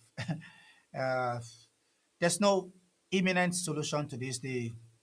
Uh, it's so elusive, and for those of us around the world, I have friends around the world, places like Australia and in Japan and some of these countries. Those are the countries that will be hit the hardest because what do you expect them to do? They depend on hydrocarbons coming from the Middle East. Yeah, they depend the global economy to be stable, particularly when it comes to energy and gas prices. The impact of what is going on will be felt for years to come. It will take us years and years to recover from this. 2 days of war with Iran have turned to 5 months, and it's likely going to happen. Remember what happened to Jimmy Carter during the embassy, the hostage in 1979. Remember what happened? It marred his presidency. It went on for close to 3 years and completely destroyed his presidency and his legacy. And this is the reason why he couldn't come back. This is exactly the reason why he became a one-time president of America. So yes, the same thing is likely to happen to President Trump. It's exactly the same thing we are witnessing right now. And President Trump is caught between a rock and a hard place. So I'm not surprised that this is happening, ladies and gentlemen. Let's see whether we have somebody else who wants to come up. Here in New Zealand, we are having huge problems because we are so global now. Yes, in the economy, and this is where it hurts America on the long term because the global economy is all connected. And if there's inflation in any of it will affect the dollar because if the dollar is so dependent on petrol, on energy prices to be stable, yeah, it's going to hurt. It's going to hurt America. And by the way, people talk about the bonds. If it goes to like $120, people start dumping the bond. America could be in serious, serious trouble. I don't think the Israelis are seeing that. I don't think they care about that. I don't think they give a rat's ass about that. For them, as long as this work continues and it benefits them, they're fine. They don't give a shit. To them, their definition is how does this benefit us? So whether it hurts the American people and the American economy, I do not think they give a rat's ass. I mean, why should you care if you're an Israeli and America is giving you all the handouts? The US is giving you handouts and the US economy is suffering. It doesn't affect you directly. There's this saying in Africa that, see, like somebody's coughing, they're going to bury the person and it's the dead body of that belongs to another people. It doesn't matter to you. You don't care. You only care when your own person dies. This is when you start crying. If it's not that person is not related to you, like oh sorry, but like okay, you don't really care. And this is what it looks like right now with the Israelis, because America eventually is the one that will carry the heavy lifting. Everything the Israelis are saying, they're not. I mean, they are saying now they want to fight on their own. I don't know how plausible that is. I don't know how they'll be able to do that. Okay, but they are claiming they are going to do this on their own.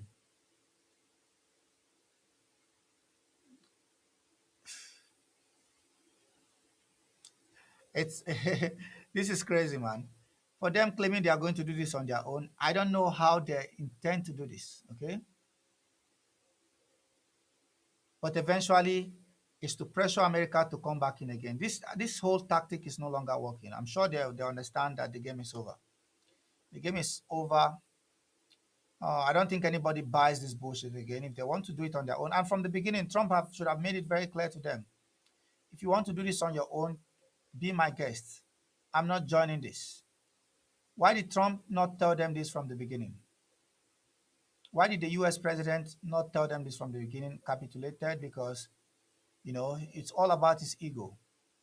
And for most of these leaders, it's about their ego, it's about their feeling.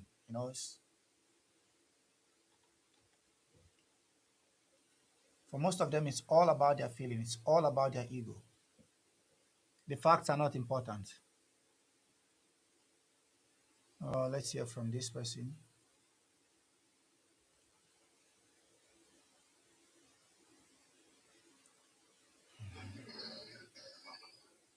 Yes. What do you think about the prompt? Okay. So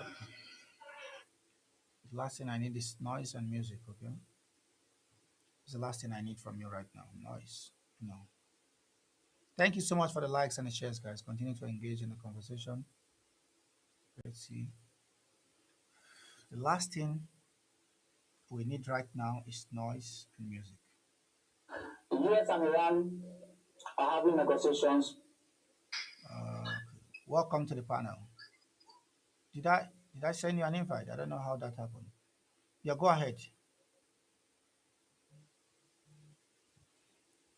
I don't know. People come and just sit on the panel. I'm not here to make friends with you. I'm here to have a conversation. Once you come up, kindly engage. If you don't engage, you'll be dropped instantly. Don't come here and try to hold the panel with me. Go ahead, Mr. Jide. What is your stance on President Trump asking Iran to? To be honest, I haven't listened to I haven't heard the news yet. But looking at the caption, honestly, I'm just thinking it's a joke, or maybe the guy is just not right in his head. You started a war that is unpopular, even in your country. Mhm, The whole Europe, they don't, they don't agree with the war, mhm, and the people, somebody that you started against. mhm. Now you are telling the person you on a life 168 children. Mhm. You destroy everything. You are the one that tried the what do you call it? What chief in what do you call it? And The Iran JCPOA. was actually CPO. Iran was complying, and Iran has always maintained that they don't want nuclear, this thing. And they've always maintained that, and they are keeping to it. They set up the camera, they are monitoring from America, what was going on in, Mhm. what do you call it, in Iraq. Yes. What else do you want this guy to do? Yet you still went ahead and do what you did, and then you have the audacity to have. It's just a joke. I can't believe what. If that's what you say, I'm going home now to watch the news because I just can't believe it. Maybe the guy is. I don't know the kind of drug he's on. Yeah, I mean, some are saying that this is probably for the optics because the Iranians are demanding compensation, restitution, if you like, before the Strait of they Hormuz can be deserve it. open. And Trump is saying, no, you They don't. deserve it. Trump is telling them you don't deserve it. I can't believe this. Honestly, I'm thinking it's a joke. Maybe he's just trying to. He's winding them up or trying to No, it's play. not. They've What reached do the you call it? deadlock. It's not winding them up. He's saying that he's the victim. He's saying clearly that he's claiming that the victim here is the United States of America and himself.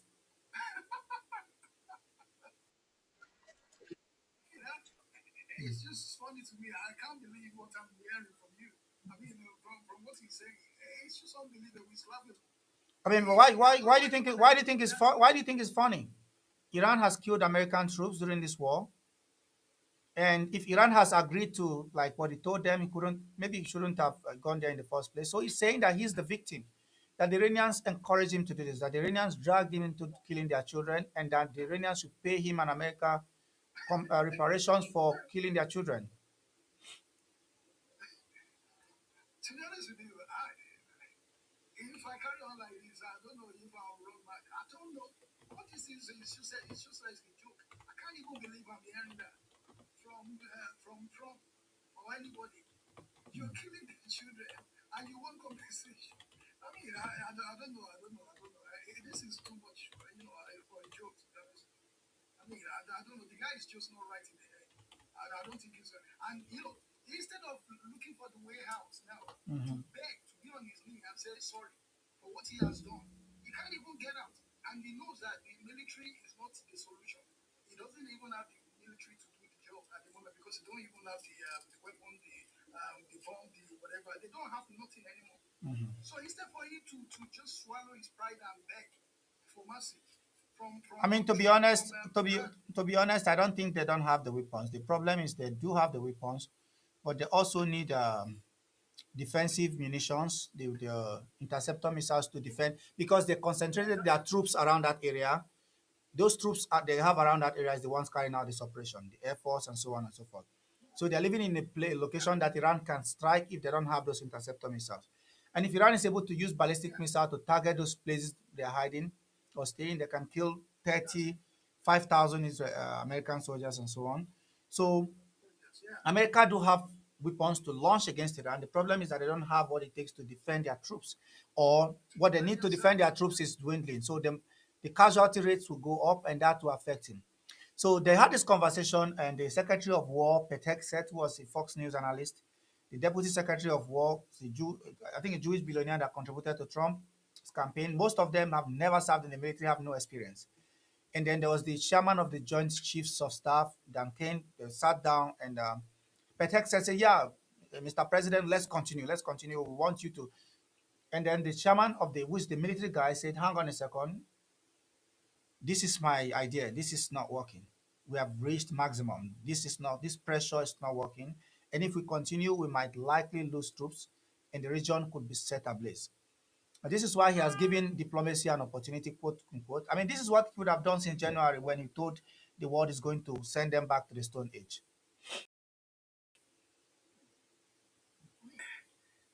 So for me, it's just a joke.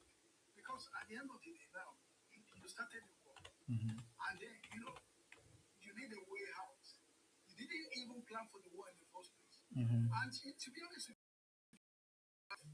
I'm so happy for the first time that the America is taking a beating for what they have been doing for a very long time.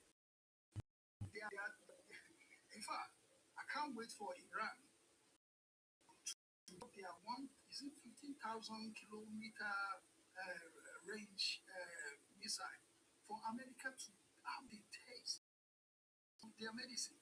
And I can't wait, to be honest. Yeah, the reason why most Americans eat bread and go to places and talk a lot of shit is because the missiles are not hitting New York and California. So they are very safe. So all they think about is analysis of how others can systematically and scientifically wipe out others without bearing the consequence. But if you put a premium on it and you can now hit American cities, they'll think twice. To be honest with you, I can't wait. I'm looking forward to that day. I swear. Because at the end of the day, okay, now they bomb hell out of Iran already. And there is nothing else they can do. They bombed for 13 consecutive days. And yet, Iran was still able to pound and kill, the American soldiers. So if they are able to do that, that means there is nothing else that America can do. For 30 days straight. I was thinking that, Yes. it's nothing for them. That's what I was thinking. All of a sudden, I see Iran was still going stronger and stronger and stronger. Oh, and then now they are using missiles that we did not see at the beginning. A lot of them heavy ones now. Boom. This is why, because during the first days of the operation, Trump was telling people, "Oh, we did this, we destroyed them. It's over. The war is over. We won." Yeah, but none of that is true. I mean, if you look at what is happening, the opposite is the case. I don't think he's telling the truth. I do not think President Trump is telling the truth. knows he's not telling the truth. Everybody knows that. He's saying that the folks are their soldiers are gone, their their air force is gone, Mm-hmm. their military is gone. Then who's actually if the navy is gone, Mm-hmm. how come they cannot end the deadlock at the Strait of Hormuz? How come they can't they can't open the Strait of Hormuz? Who's believing all the nonsense that Trump is saying? If Yeah. anyone is believing that, then you need your head examined. Checked. I don't understand that. Mm-hmm.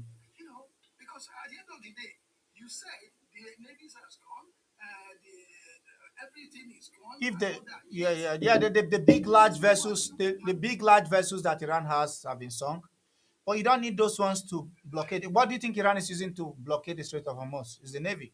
They have fast moving boats. They have you know drone boats. They have submarines. That's what they are using. They have mine layers and so on and so forth, and they have drones, and they have basically Iranian navy going to the Strait of Hormuz and literally shooting at those boats. They are still there. And they are not afraid. They told you you can kill them all you want. They are not afraid of you. Iran is not afraid of the United States. See, they are super, they are useless, super, whatever, matter, and all this, what do you call it? And Iran is just, they don't want to sink it now because it might cause Yeah. I mean, if you sink it and take out 5,000 American troops, you might provoke them to use nuclear weapons or something. Yeah. they want to use, they want to use, the nuclear. That's why they don't want to do it. But I know at the end of the day, if it carry on like that, Mhm. Iran is going to do it. And I can't wait for them to do it, to be honest with you. They need to teach these people a lesson, not to stop invading other people's country. Mhm. Anyhow, the one that's had enough of America, trying to do everything. And, just the thing was on their side. The Europe this time around, I'm happy. Oh, the Europeans have learned their lesson. And by the way, this war is punishing Europe more. So how can Trump be crying and blaming the Europeans when he waged the war without the consent of the Europeans? He did not ask them anything. He demanded they come and support him to bomb Iran. And he knows very well that Europe is dependent on the Middle East for energy supplies after they have cut off the oil supply coming from Russia.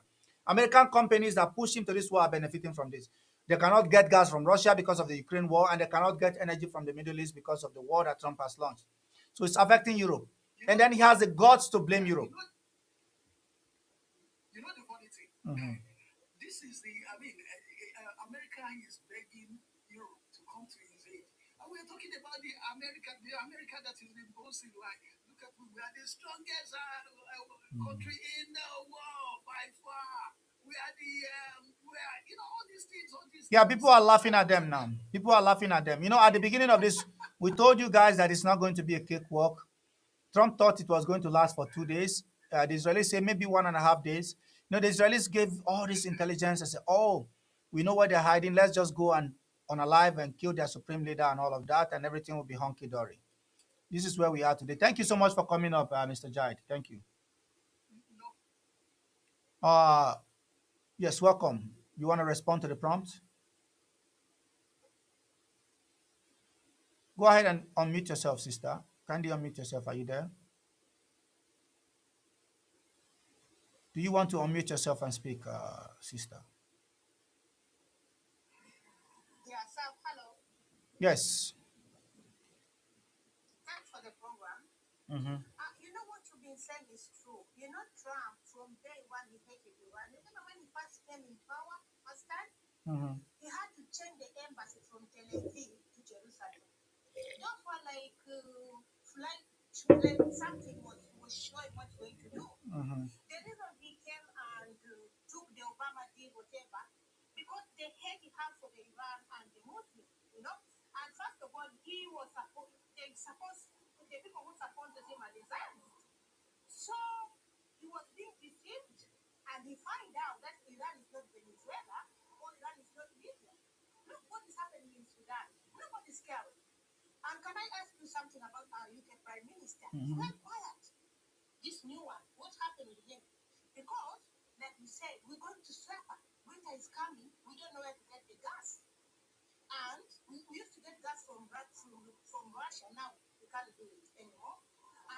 say Americans they just want to push for their own well-being, and I can't wait for Israel to start a war by themselves. What's their response from what I've asked?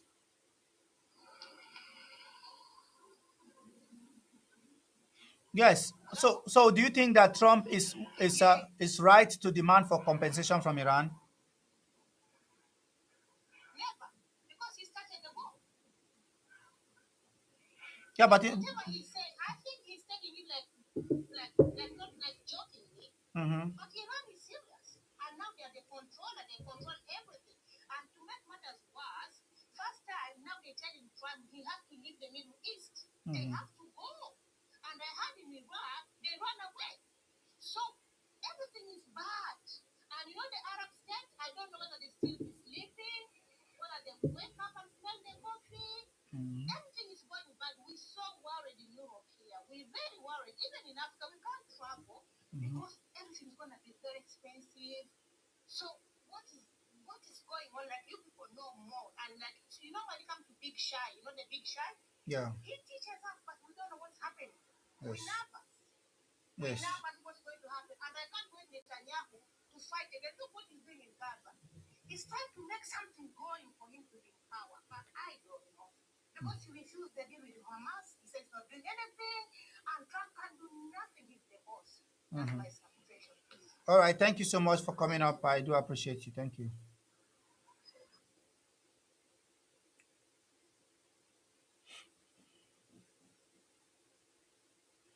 The war, the war between Russia and Ukraine has been going on for 4 years. It started in February 2022. And the US war with Iran for 5 months, February 2026. Now it looks like one leader among these two is nervous. Who is that leader? It seems that one leader among these two have no cards. Trump is panicking. Is the I think I need to raise that as well.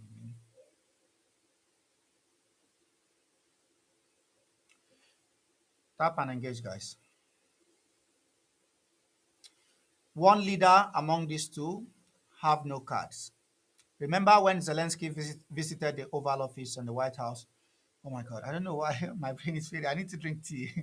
Let's continue to tap and share, guys. Guys, very importantly, engage with my videos. Please engage with my videos.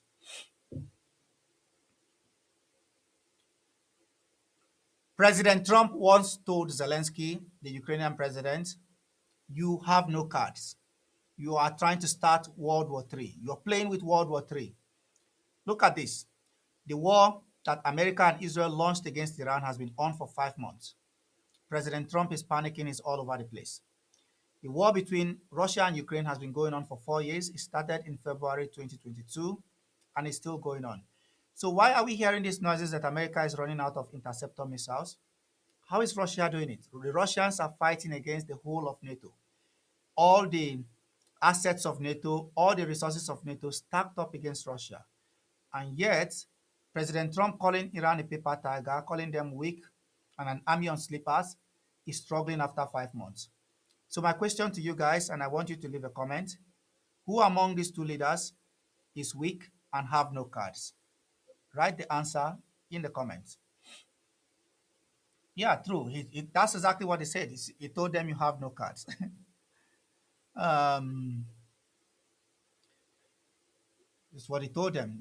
He told Zelensky, you have no cards. And now America is begging Ukraine for drones. America is asking Ukraine to help them with drone warfare. It's crazy. Interceptor drones. There's a lot of stuff. America is in big mess. And I'm sure President Trump will not admit that. He will never admit that because he has a lot of ego. You know, his ego will not allow him.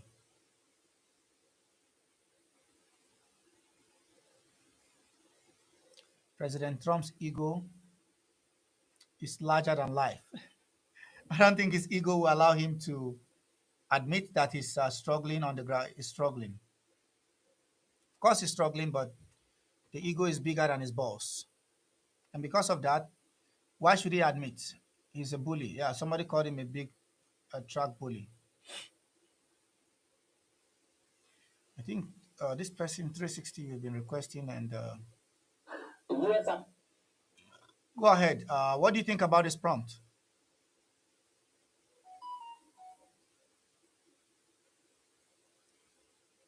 Are you there? Okay, I think he's busy. Let's bring somebody else up. It's not coming to sit down on the panel and occupy space, so we request to come up to have a conversation.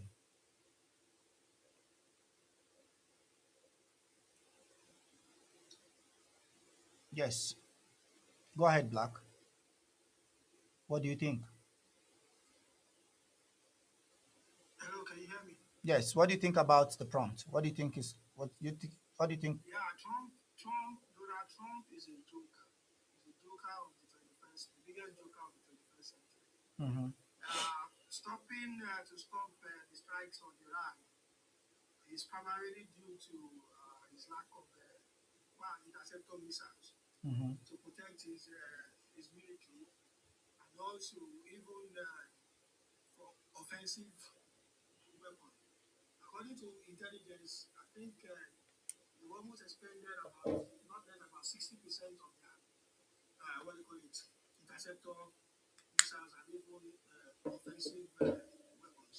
Mm-hmm. So what he is just trying to look for is a leeway out, for which the hardliners in Iran don't want him out. They really want to hold him there for America to fall in a way or make concessions, serious concessions that is going to be in the interest of the future of Iran. If you look at the recent demands that have been playing out before they even open the Strait of Hormuz Mm-hmm. right now,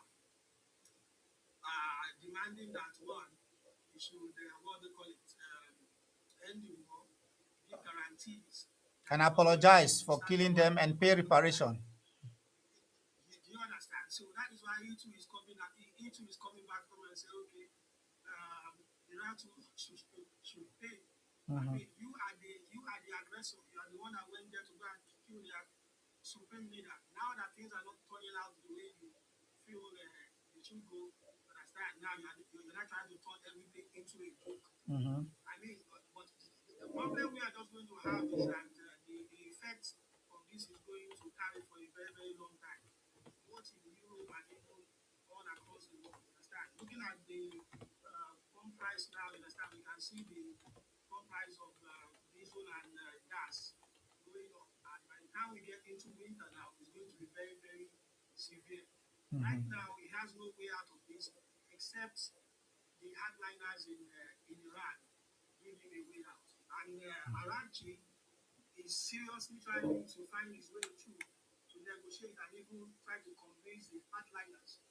But if you see the recent, what do you call it, the recent the shuffle Yes, that, that they did. what do you call it, The supreme leader did. they did now. They brought in all the hardliners to power. And the president, Masoud Yes. Pezeshkian, have threatened 15 times to resign already. I think the number 15 or 12 times to resign. And they said the next time he says that, they are going to accept his resignation So, letter. it's going to be really, really difficult for the US to actually get out of this war. And this is something that they are holding right from the beginning. Don't do They this. were in negotiations before you attacked them in 2025. And They were again, the also in same time. negotiation. So it just means that whatever comes from America or from Trump can never Never be be trusted trusted. because they have always, yes, because they have always been used to, you understand, having their way by Mm. bullying, by bullying. What they believe is they negotiate with you by putting a gun to your head. That is the way America has always done and all across the world. And if you look at it, this is an opportunity for China To go to to actually Taiwan. take over Taiwan. Easy, You easy. understand? Because right now that they have expended almost all their ammunition. If China decides today to engulf Taiwan, what will America do? Will they fight on three fronts? They can't.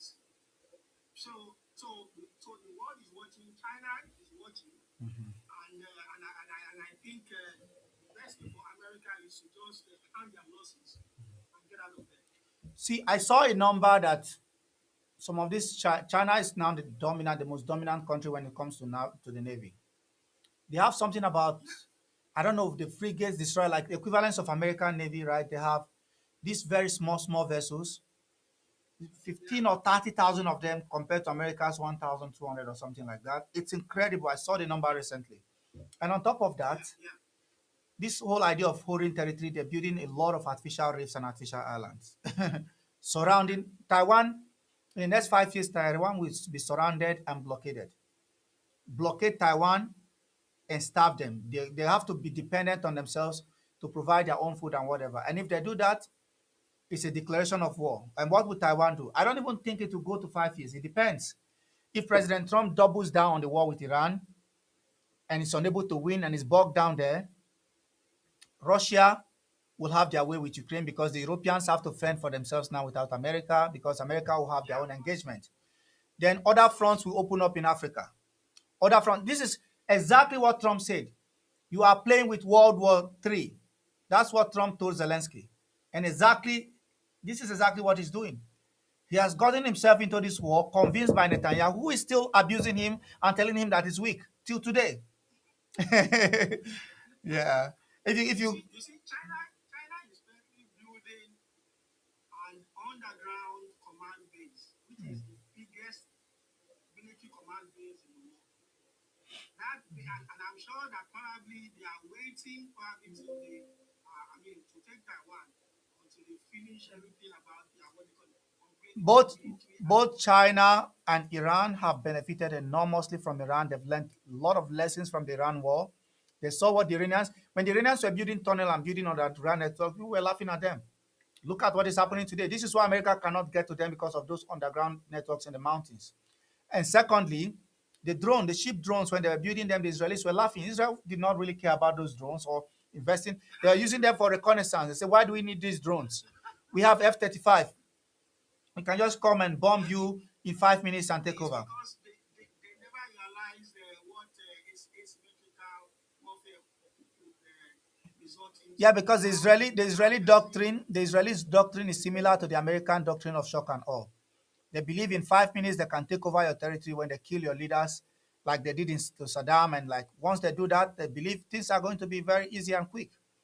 And if you look at the first 5 days or 1 week of American stuff in Iran, the Iranians were barely responding. People thought, if you notice what these guys are they are so disciplined. I thought it was over. Even look at the 12 days. It's so strategic. The Israelis are scratching their head. During that 12 days war, or before that, when they killed the leader of, I think, the leader of Iran in Lebanon, the one in Syria, where they target the embassy and unalived him, the consulate. The Iranians sent some very weak drones, and the Israelis knocked them out from the sky. And they said, "Oh, look at them, they are weak." I had a lot of them come on my stream and like, "Oh, they were dancing when they saw the Iranian drones, kite drones flying, and they were knocking them out and celebrating." That to them, that portends weakness. And then the 12 days war is when they really found out. In fact, this is why America came back, because they saw the power of the ballistic missile on day 11 and during the first 10 days. The Jordanians were knocking the drones out. Iran refused to fire. I can't understand how so patient and calm under pressure these guys are. These guys are genius. And if you notice, as the war goes longer and longer, Iran starts firing some of their advanced weapons. This last war with America, that America bombed for like 2 weeks or 1 week or thereabout, America saw the power of Iran in the attack on American bases in Jordan. That is why when they realized, holy shit, because Trump have told them that they will destroy their navy. Maybe they have 5 missiles left, this and that. We won the war. And then they went back to bomb. And the Iranians are saying they are more even ready now than before. You see now that they are going to, because some of the tunnels where they have some of the, America covered them, you can't bomb them. They are hide on the ground. So they cover they are digging them up and re-strategizing them and moving them. Yeah, the entrances. Mm-hmm. So But you see this. I actually applaud the Iranians because just like you said last year, I thought they were actually weak. All those times that they killed Soleimani, that they killed what they call it, this other Hamas guy, you understand? And they kept on just talking. You know, Iran has always been talking, they will do this, they will do that. You know, and I was like, guys, it is all words. You see, you don't see the It's actions. about strategic patience. Until, do you understand? Yes, until that 12 days war last year began. In fact, I followed, I don't sleep as a result of that. It's either I am on what they call it TikTok or I am on what social media. You understand? Just to be able to get the feedback on what was actually going on. Mhm. And if you now see the type of President Trump once told Zelensky, the Ukrainian president, you have no cards. Sorry.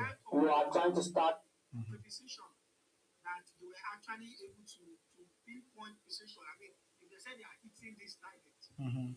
within 0.5 meters, they are hitting that target. Oh my God, the precision is incredible. I think It's incredible. it's incredible. And you know what they are saying? Instead of America to admit their own limitations, they say, "Oh, it's not us; it's the Chinese giving them weapons." I mean, who cares about what you think?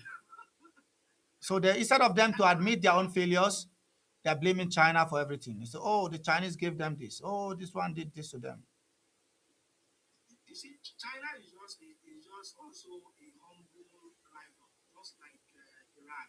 Because if not, China knows the capacity of America now with this war. Yes, they And know. China knows that if it happens between China and America today, China will definitely win with conventional weapons. Mhm. But do you know that America have started rewriting their Doctrine. nuclear doctrine? Mm. Yeah, because right now they have no weapons. They have no conventional weapon. So right now what they are saying is at the slightest issue or anything They between use them nuclear weapons. and Iran, they will quickly use those nuclear weapon because Mhm. that is all they have right now. Yeah, they're in serious That is trouble. all they have right now. They're in a So hell I of a just mess. hope, yes, I just hope, I don't know, maybe after midterms, we'll be able to resolve this issue and so that the world can move forward because we all are suffering it.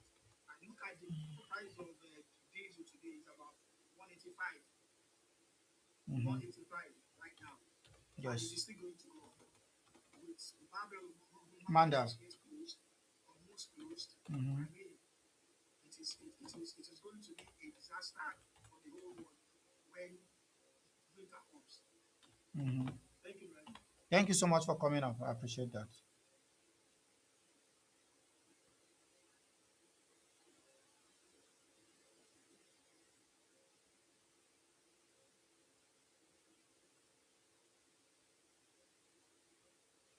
Diesel has gone up. Like most everything has gone up. To be honest, is are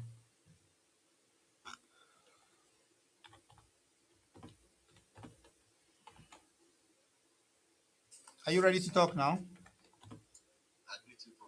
Yes, thank you. What do you think about the prompt?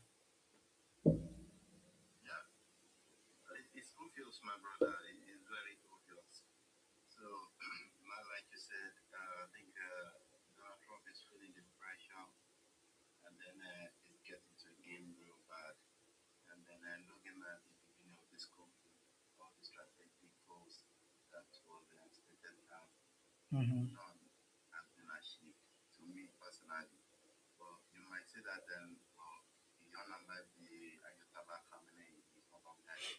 Mm-hmm.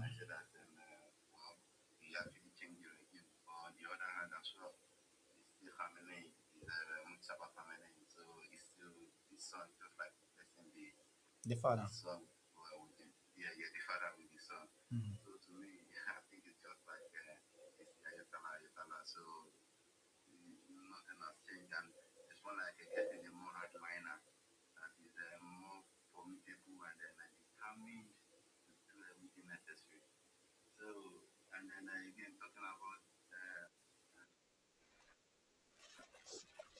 Mhm. Sorry, go ahead.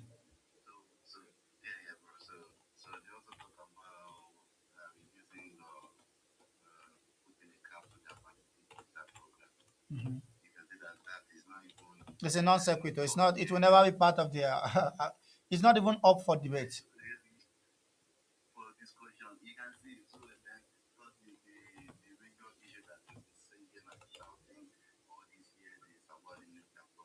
And Hmm. you can see even in the latest round of negotiation, it's not even discussed that they The are talking Hormuz. about it anymore.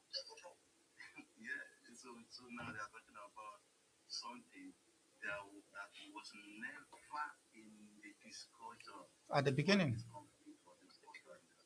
Yeah, the Strait of Hormuz. Now, according to latest report, I don't know how true it is, that even Donald Trump is willing to end the conflict in Iran even without a Any deal. nuclear, without any yeah, deal. So you can see that he's obviously feeling the pressure.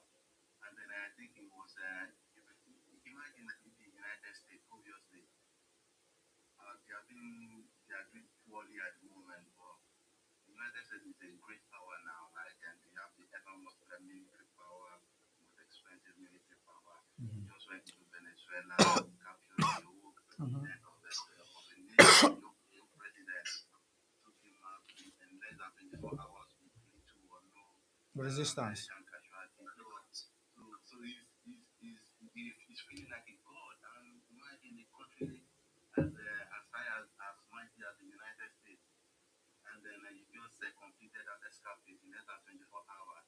So Mhm. he's high and mighty, and he thinks that Iran has been under economic pressure for over 40 years or close to 40 years. Yeah. So he feels like this is the right time. And then again, and they just had, I think about 12 days one in 2025, which has somehow and defeated the Iranian missile program or something. And then so he went into the conflict thinking that then it's going to be an easy ride. Mhm. But he found out now that then it's like an honey trap.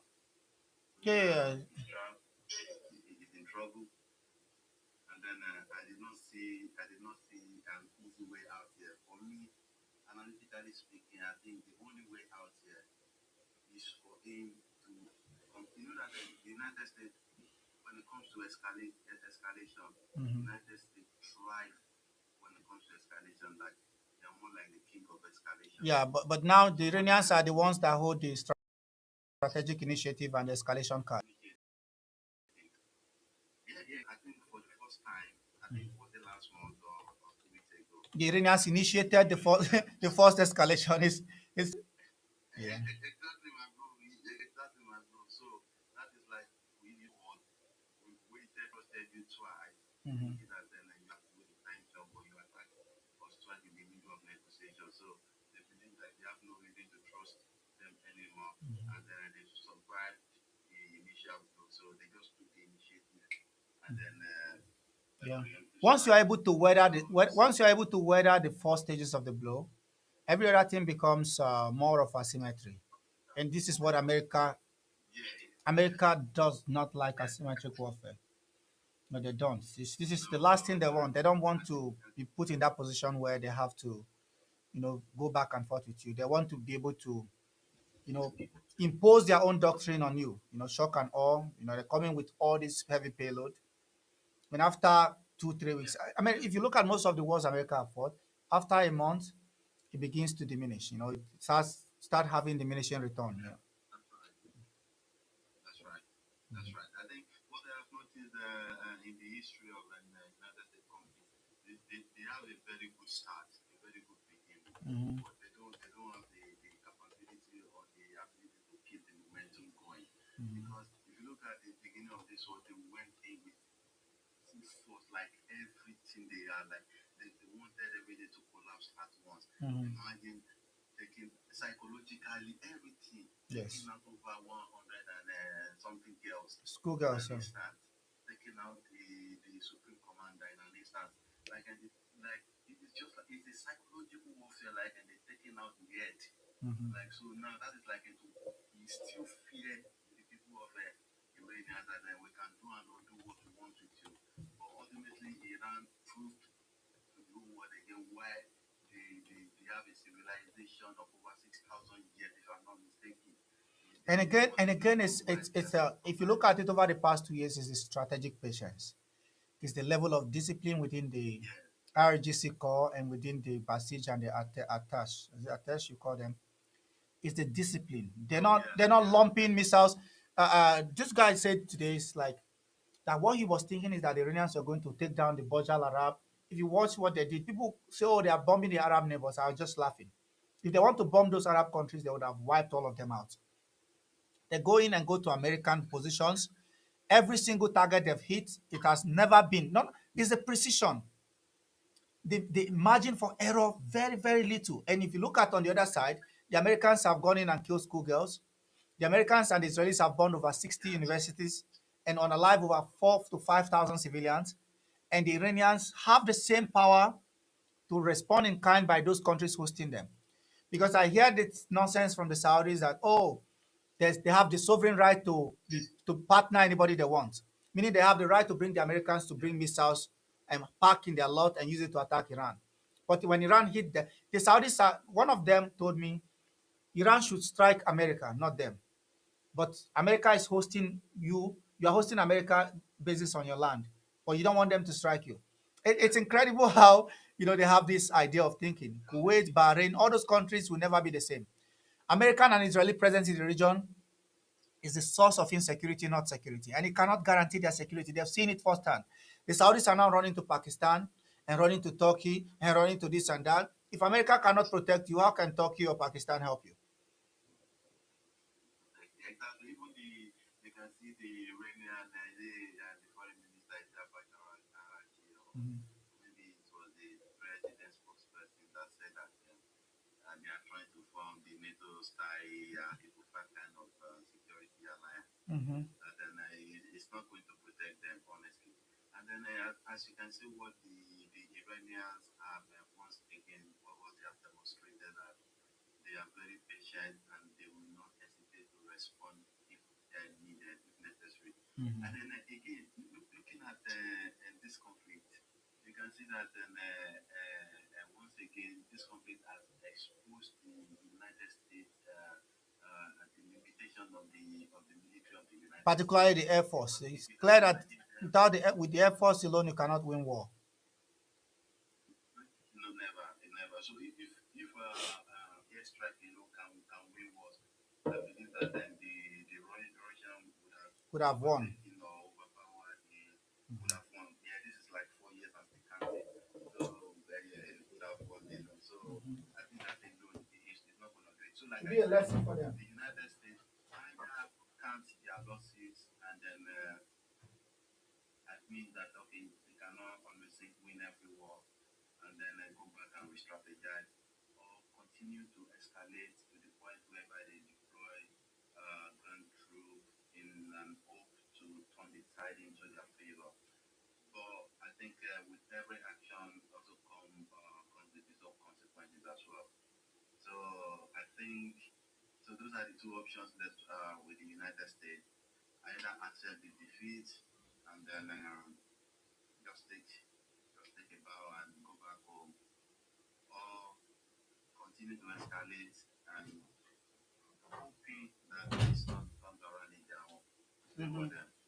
So so far so good. Iran has done so well, and as long as the Iranian retain the defensive capability to continue to strike and the United States position and military and installation back, then I Yeah, think they this put a is cost. They what put a cost on it. It's not going to be business as usual.